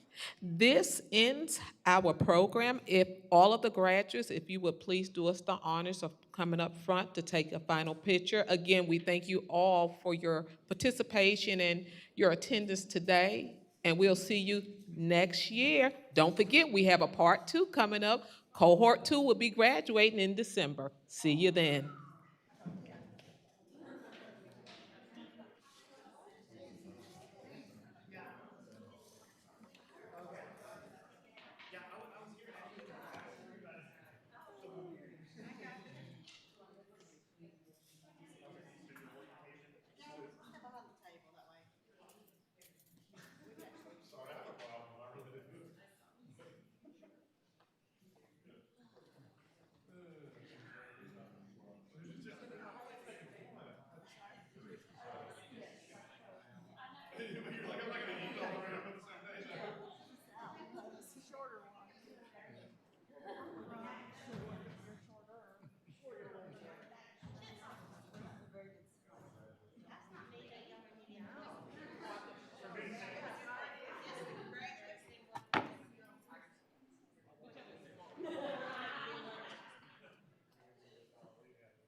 Yeah, I was gonna say kill the. No, that ain't the one. There's not the remote. Yes. There we go. Well, one. No, that ain't the one.